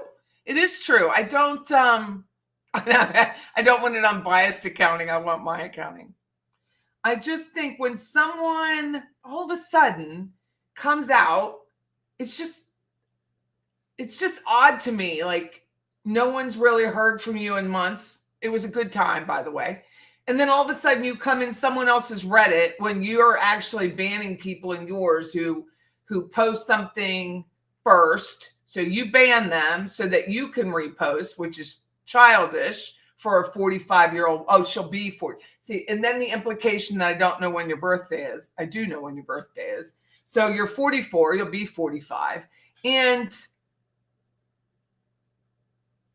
it's just odd. So I figure when somebody does that, they're itching for me to find out something. And so I went looking, and Erin Rickards, aka Foosty Fiction, had a little bit of problem when she was 20 about keeping her hands to herself. And so I implied it in a Reddit thread. I was like, you're in here and you're just trying to cause problems. And people, what do they hate most? A hypocrite or a petty thief? And that was her charge, was petty theft. And then she said, even though she was 19, that it was the best learning experience she ever had, and blah, blah, blah, blah, blah. Of course, she is righteous and everyone else is wrongous. So then she didn't imply, she stated, I had a DUI and I don't have a DUI. And you're like, and she wrote, let me get it. Let me just bring it up. It's a lot more fun if you can read it.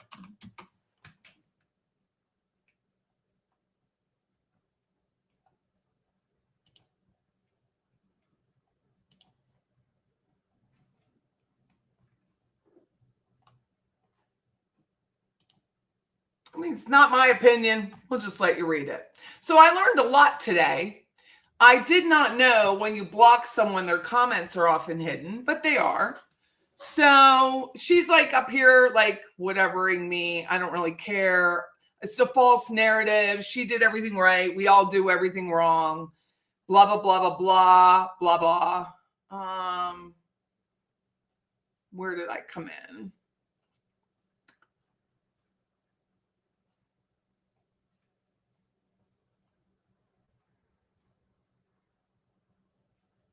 Oh, I write, before you think about calling me or anyone in the subreddit out, consider this. Do people hate a hypocrite or a petty thief? When someone suddenly crawls out of the roach-infested woodwork to correct me or come after me, it always makes me wonder, what are they hiding? Do they have skeletons in their closet, or are they as pure?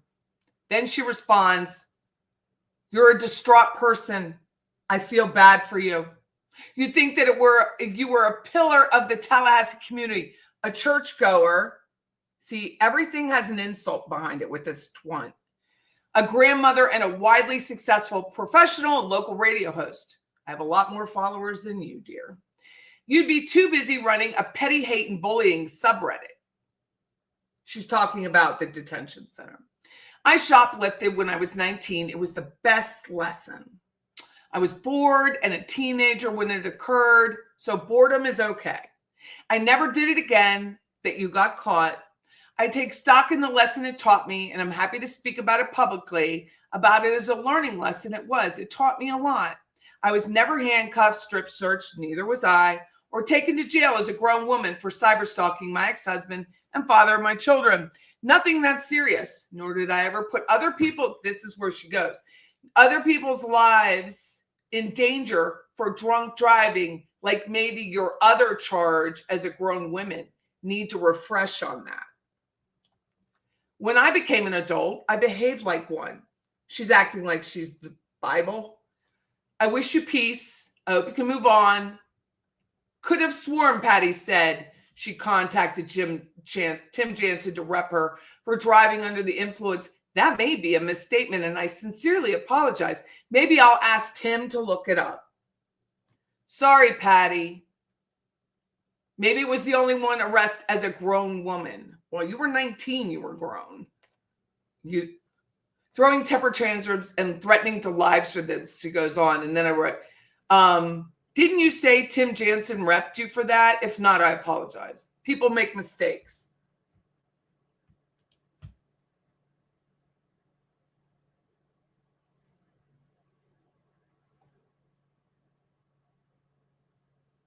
Well, I've never been arrested, but I did contact my attorney, and she'll be put on notice.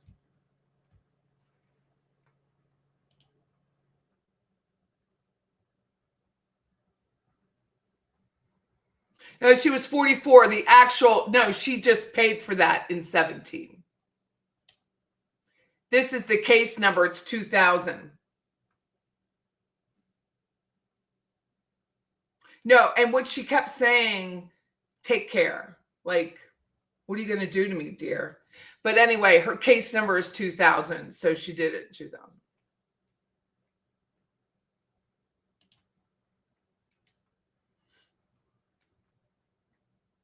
That's what she does. Even Ben Graber, who's, not the nicest guy in the world, she did it to him. She implied he wrote the book about the orgasm. He didn't write the book about the orgasm. He didn't write it.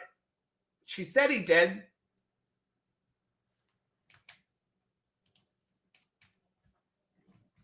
Where?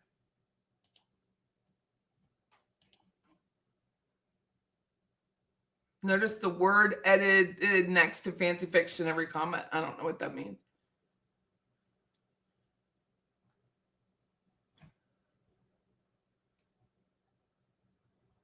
I have it. I know where she lives. I haven't done it.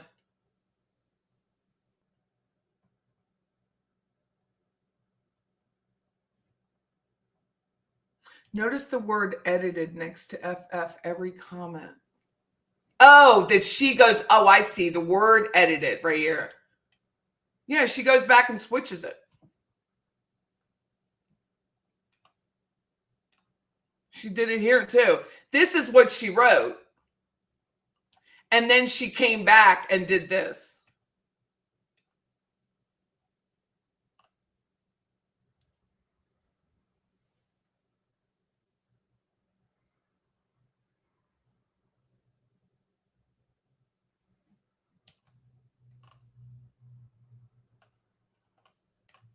But anyway, her name's Erin Rickards.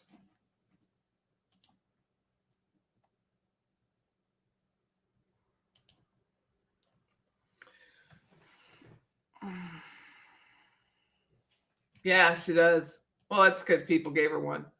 Please play the video of you kicking Fancy's butt. Oh, yeah, from Jibs. That's a good way to end the day. That was funny. It was a good one. My hair was on point. That's what I couldn't believe myself. My hair was just absolutely on point.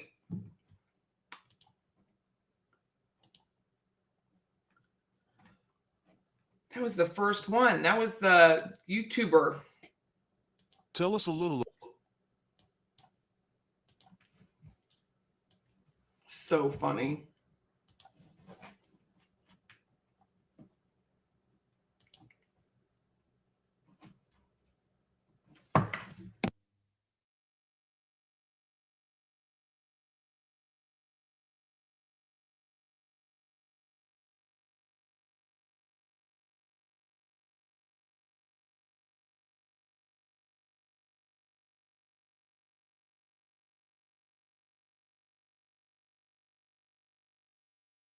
Our first contestant is Caddy Cook Lady. Tell us a little about yourself. I'm Caddy Cook Lady. When I started my channel, it was for the purpose of sipping wine and for letting you know who I know. By the way, I'm friends with Ruth Markel, just in case I haven't said that on my channel. If you say anything that is contradicting to my view, I will get triggered and send you to detention. But first, please contribute to my coffee.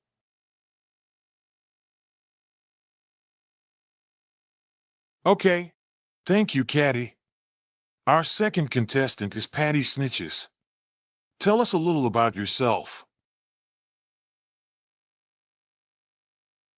I'm Patty Snitches on the bitches. Don't do anything in front of me, bitch, because I'll snitch anytime, any place, anywhere. I can attest to that.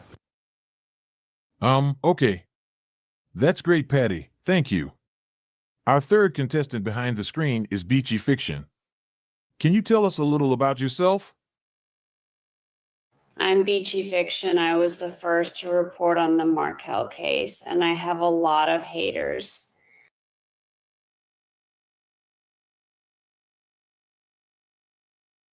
Okay. Right, lots of haters. Ain't that something? Thank you for that, Beachy. Oh, wow. Okay, I didn't see your $40 friend of Ruth Markel t-shirt. Thank you, Caddy Cook Lady. Anyway, these are the 3 YouTuber contestants on tonight's game. The categories are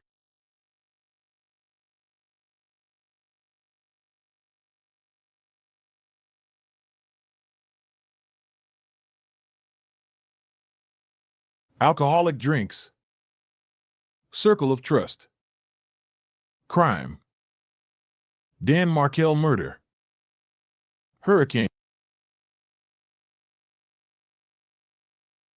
beachy fiction. We will start with your choice of category. Dan Markel murder for 400.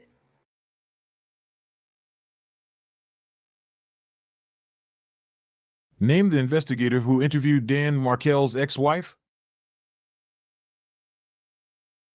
Who is Beachy Fiction? That is right, haters. I'm the original OG. You best kiss the ring. Sorry, beachy fiction, but that is not the correct answer. You are wrong. You are a hater too, just like all the other circus freaks that don't recognize that I'm the OG investigator. And I have all the informants from Miami to Austin, Texas, because I am Beachy Fiction. Okay, nice try. Thank you, Beachy. I see how the question might be confusing. I will be more specific with our questions. Patty, you are next. For 400, who was the Tallahassee homicide police investigator who interviewed Dan Markel's ex-wife? Who is? Detective Craig Isom.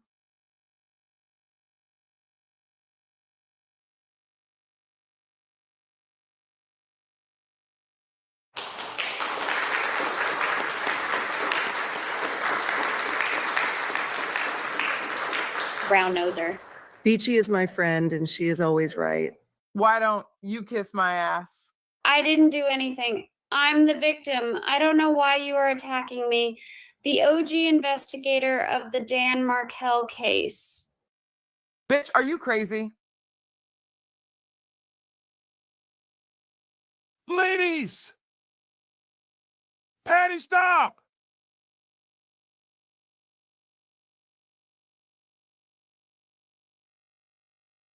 Beachy, did you do something different to your hair? I think that's the best part when I'm taking off and my hair's in a silhouette. I think it's so funny. So funny. Just cracked me up. Still my favorite too. That was my 7 a.m. alarm. Oh, there's the next You one. won't believe this. A little over a year ago, I set my alarm at 7 a.m. as a reminder to pick up RM and take the person to the airport so she could fly back home to another country north of Florida. Don't ask me who it is because mum's the word. I'm not a name dropper, like some YouTubers I've seen. Those type of people are shameless. Anyhow, ever since that glorious day, I have never changed the reminder on the 7 a.m. alarm. So every time I have an appointment at 7 a.m., it will be forever designated to my very good and close friend, RM. Isn't that touching? I also like sending her cutesy text, reminding her that her bestie, me of course, picked her up at 7 a.m. and drove her to the airport. Hang on a second, I'm texting RM. Hey, I'm picking you up tomorrow at 7 a.m. and we are going to get a new haircut and hairdo. Isn't that hilarious? Stop it. Get some help. Oh, she got right back to me. That's great. Me too. I don't know if I've mentioned to y'all, but she really cares about me.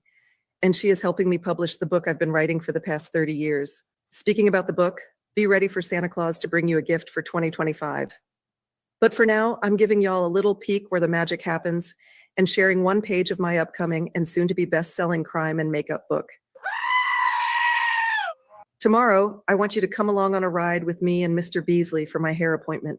For now, we can spend time here reminiscing about the good old days, the days of 3-hour live coffee talk about my trauma, my drama, the trauma of drama, and poems. Those were the days before the owl, when my detention center were full of unruly, toxic subscribers. One day, I'll be back on live. The one good thing about taking a break from my daily live chats is that now I'm more aware of my surroundings. Because danger can be lurking around every corner. But Some people are consumed with themselves that they can't see what's ready to devour them. Can you believe that? I don't have to worry about that. I have eyes in the back of my head. Ouch, Mr. Beasley. Why are you biting me? Do you need a little shock? Sir, I'm trying to make a video here. Why are you shaking? I'll just have to put you in your detention crate. Hold on, everyone. I'll be right back. The shock collar is working fantastic for Mr. Beasley. He is so quiet now. This is the first time he has acted up in weeks. I don't know why he was shaking. I'm thinking he was cold, which is weird because the heater is on. He is probably being dramatic. As I was saying before, Mr. Beasley over there started being a weirdo. I do plan to come back, and I will be reopening my chat room. I want y'all to understand that I'm not doing it for me. I'm doing it for you and the thousands of people who have emailed begging for me to return to my channel. But I can only come back when the time is right for me and people's memories have faded. So far, I'm shooting for June 16th, so anyone who wants to fund my trip to Tallahassee for the Donna Adelson trial can buy me a drinkity drink. Speaking of drinkity drinks, I have a new idea for January. Lastly, I'll be reading a poem about insanity by Maya Angelou, but I added my own little twist. So let's get started. In the mind's deep shadow halls, where squirrels bounce from unseen walls with thoughts that run wild, unconfined through the maze of a scrambled mind. Words whisper, shout, and intertwine, a symphony of words that will end in infamy, an endless chase in the head of an empty space, for the mind of the twisted. I wonder why that poem was recommended to me. Any ideas?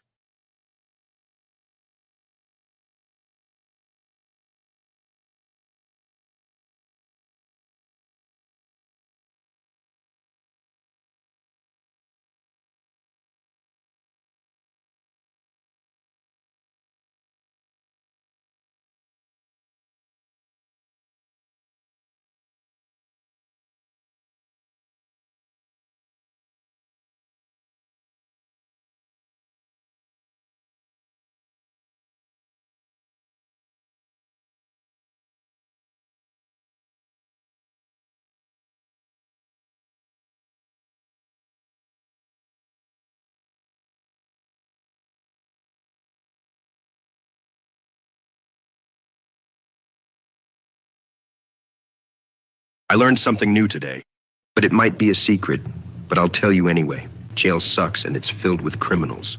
No way, I can't believe it. Shocking, I know. But apparently Donna Adelson thought she was going to the Four Seasons. Hey, you know what they say? Get what you fucking deserve! This whole thing started when she masterminded a murder for hire and put Dan Markel in a grave in 2014. Then laughed about it. All because Dan wanted the experience of being a father to his kids. But Donna's needs to be a grandmother was more important than him, and traveling from Miami to Tallahassee to visit was an inconvenience. Now she finds herself on trial and likely going to prison. Currently, Donna is housed in the Leon County Detention Facility in Tallahassee, Florida. It's kind of like the Four Seasons, right? What? Donna's lawyers filed 2 motions. We will start with the first. What I call jail sucks. Please let me out on bond motion. Donna testified about the horrible jail conditions, which basically amounted to earwax, a bad mattress, and too many carbs in her diet. She also mentioned an incident of battery and of extortion. Not once was she able to squeeze out a tear for such a traumatic event. I'm honestly skeptical about her story. The language seemed scripted, made more for a cheesy Hollywood movie or TV show. To me, it doesn't sound like the dialect commonly used by inmates. And this is what she had to say. The first incident occurred in the annex shower. Donna said there are 7 shower heads, and she takes the same one in the corner because it gives her more privacy. Donna showers very early in the morning since it's usually empty. As Donna begins to explain, she visibly began shaking. She said, she felt a hand go from the top of her butt up her back and yelled, "Stop it!" And she turned around. The inmate said, "Did you like it?" Donna told the inmate, "Get out of here," and started to scream, and the inmate ran off. Donna said there are no custody officers near the shower, so no one heard her screaming. I find that unusual because Donna stated she showered early in the morning when no other inmates are there. I would assume the inmates are sleeping, so the area would be silent. A screaming woman would be easy to hear by custody officers and inmates. It's only my opinion. I wasn't there, and it could have happened. The second incident occurred in October. According to Donna, she was brushing her teeth when all of a sudden an inmate came up from behind her. The inmate grabbed Donna's left hand and twisted her arm behind her back and jerked the arm upwards towards the neck. Donna asked the inmate, "What are you doing?" And the inmate said, "You are going to buy me commissary." Donna said, "What?" And the inmate said, "Unless you want those pretty white teeth knocked out of your mouth, you're going to buy me commissary." Since Donna is a flight risk, she had to explain the attempted getaway to Vietnam so she can be released on bond. Vietnam, because you wouldn't be able to be extradited from there. So my husband actually had said, we've been to Vietnam before with friends, we were on vacation, and it really was like a place of peace. And so he said, if we go to a non-extradition country, then if the law enforcement decided that they wanted to arrest you or me, whatever, both, he said, we won't be sitting in a foreign prison waiting months to go back. We can buy a ticket and we can go home. And my understanding was that I could go home and I could turn myself in if that's what they wanted. Sure, Jan. How many of you believe Donna and Harvey would come home to be arrested? She's as truthful as I am. Right. The second motion. Donna's attorneys argued to throw out potential key evidence in the case, namely a jailhouse phone call with her son, Charlie, where she talked about possibly killing herself or fleeing overseas to a non-extradition country, stating Donna hung up the phone and it was a privacy issue for the jail to continue recording. I think Donna is delusional and unable to see the mountain of evidence against her. I bet she is wondering why the state is unjustly targeting her. It wouldn't surprise me if she's blaming the Markells for it. But that's common for a person with a sense of entitlement. What you know, alibuyers, welcome to another episode. Gigi. That was funny as shit.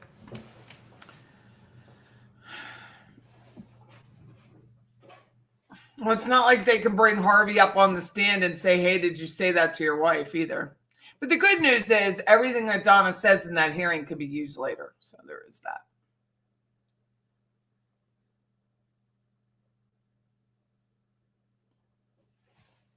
No. No, she didn't go after Gigi. I don't think so. Not that I know of. I don't watch these people, so...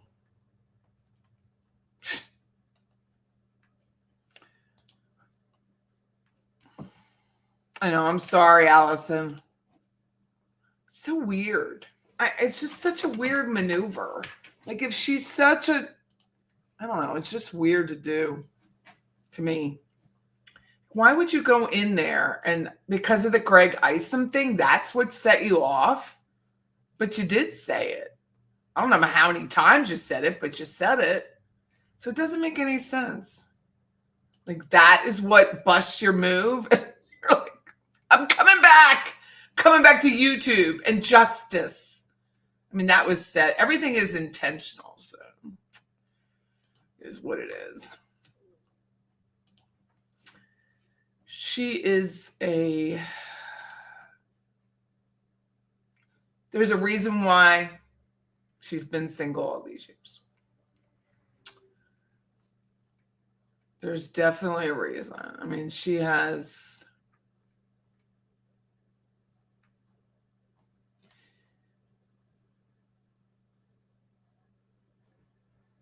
It's hard to live with other people when you think you're the best at everything. And in all caps. Thanks, Sean. No, we don't. I mean, all I said was somebody came in here. Remember the other day, there was 5-car and saying that Craig Isom had died. And I was like, no, I got to put it up there and like just clear the record. And then, yeah. I mean, I don't even know if she'll have a chat on. I mean, she may follow what's her face and not have a chat. I missed the earlier part due to a nap. So this is about the turban towel? No. Mm-mm. My father could call Fancy Fiction as a witness to testify that I said hi. So pathetic. Ooh. There's only one thing worse than being talked about, and that's not being talked about. Well, there you go. No, I'm sure there's more skeletons. I just have to spend some more time finding them. And it's not cyber stalking to Google, dear. Since you so closely watch everything I do, the church goer, everything is a dig. Everything. Everything. And I don't care. Like, you're not gonna like say it to my face, you little squirt. Say it to my face. The necklace is the other video I was talking about.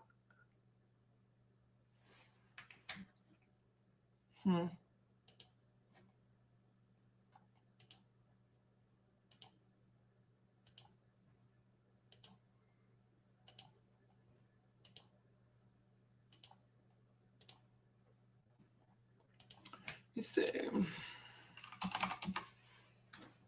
The car crash Christmas one. Hold on. Jibs and jab. Oh my God, that's so funny. The car crash Christmas one. There's the handoff. Oh, wait, there's more.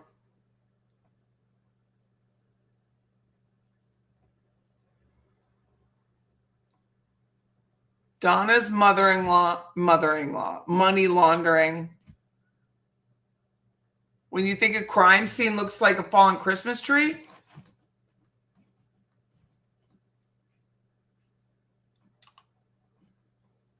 Oh, here it is. Oh, my bad. Sleeping, and I'm trying to set up my Christmas. Hold on, let me back it up. Back it up.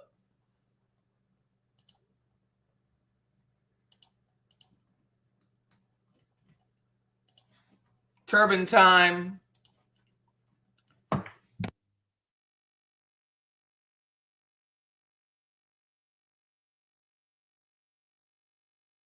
Welcome to Turban Time with Christmas Wine. I am your host, Caddy. My husband is upstairs sleeping, and I'm trying to set up my Christmas tree quietly before he wakes up. Most importantly, I want to share a beautiful book with one of my favorite poems with you, and to show there are no hard feelings. Mr. Beasley and I want to leave a large Yule log right at the doorstep of each of my critics. The book is written by the very talented Elegant Hurry 6400, a true master at poetry, and it's published by Reddit. Thank you, Elegant Hurry 6400. Your words bring joy and laughter. So let's get started. It was the night before Christmas. We had just settled down when out of the night came a horrible sound.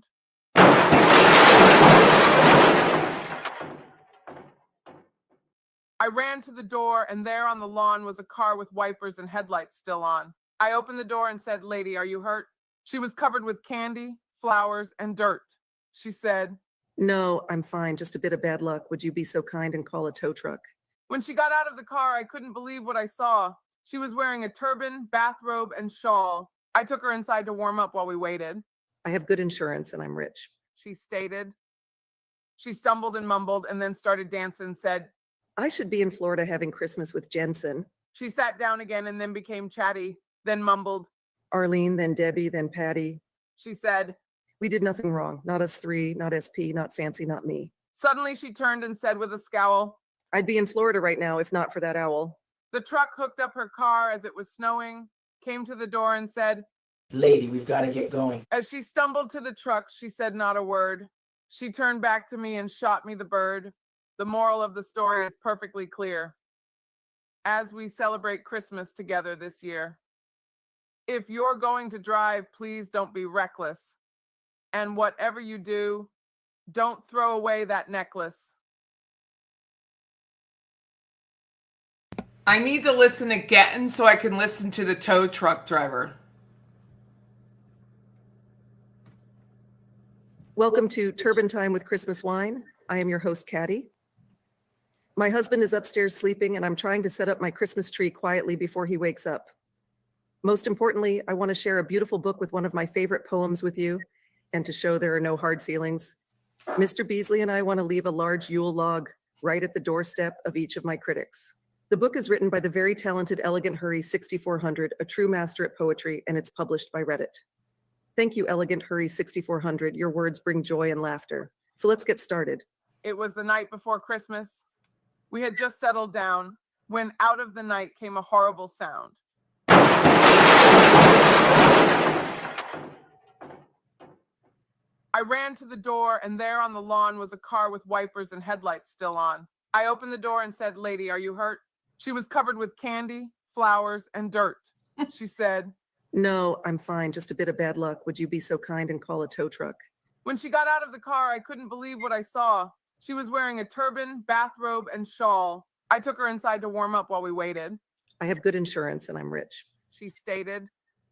She stumbled and mumbled and then started dancing and said, I should be in Florida having Christmas with Jensen. She sat down again and then became chatty, then mumbled.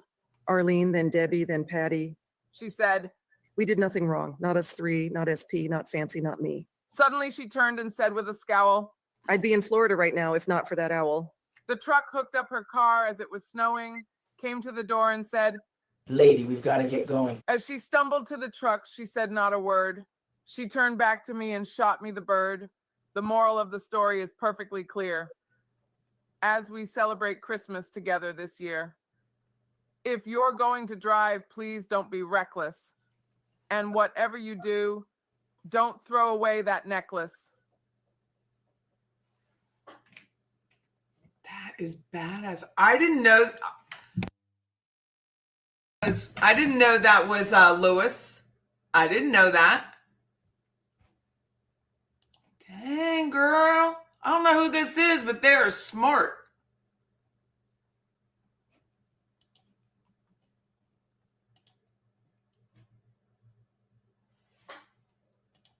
Welcome to my new channel, Turban Time.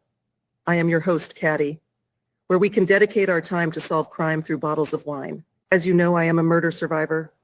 I am here today to bring you something of real value, something to enrich your life and bring you peace, joy, and wisdom. Something I call Hoa-Tree, healing through poetry. I'm sharing this book from my medicine cabinet with all my turbanators. The book is called The Different Heads of the Same Snake. I think you'll like this poem called Leaving in Stitches. We like Patty because she a little batty. She came up on the scene with a whole new different theme. She had flow and started to glow. I couldn't let that go. She's a host on the radio. So I gathered my other bitches to turn on Patty snitches. Behind the scene, the trio schemed to clear the scene of Patty's theme. How was I to know that Patty, who's a little batty, would get my addy and drive up in a caddy?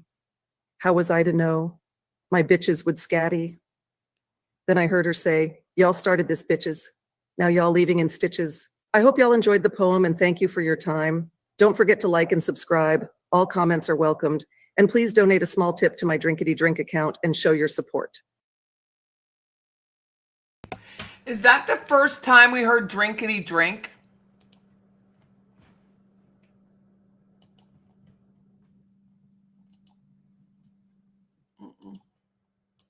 Is that the first time?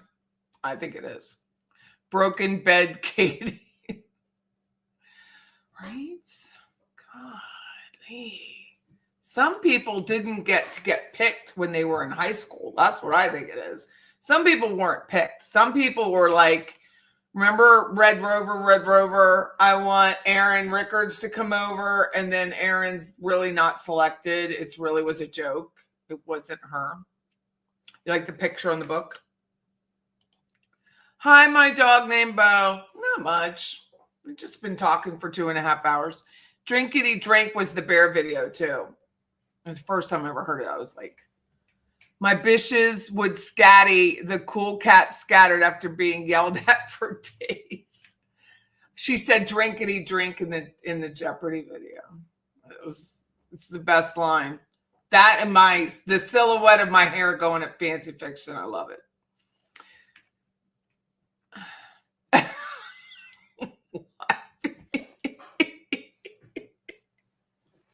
Allegedly. Okay. Some have great abilities to rhyme. They do. This was fun. This was a fun hump day. Super fun. Dude, I always picked last and didn't end up like those bitches. I know, but that's what it reminds me of. Like, someone didn't get like Twinkies in their lunchbox or something.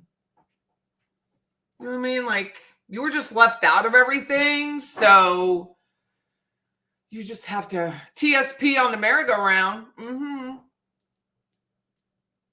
No, we think that. You drank the Kool-Aid. Look at my hair. Don't screenshot this, Katie Kool-Lady. Try to make fun of me later for my hair. It's a good day to laugh. It's always a good day to laugh. It is always a good day to laugh.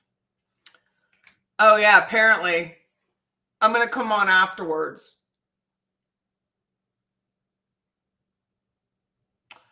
Just my observations and knowing her for 28 years. Well, there is that, Wybie. I think so, too. I think there was a reason he was so militant about her. He was militant. His disc...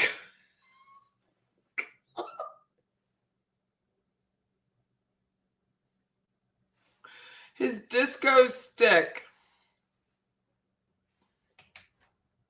Throw a grenade. That's what they do. Oh, thanks, Brady.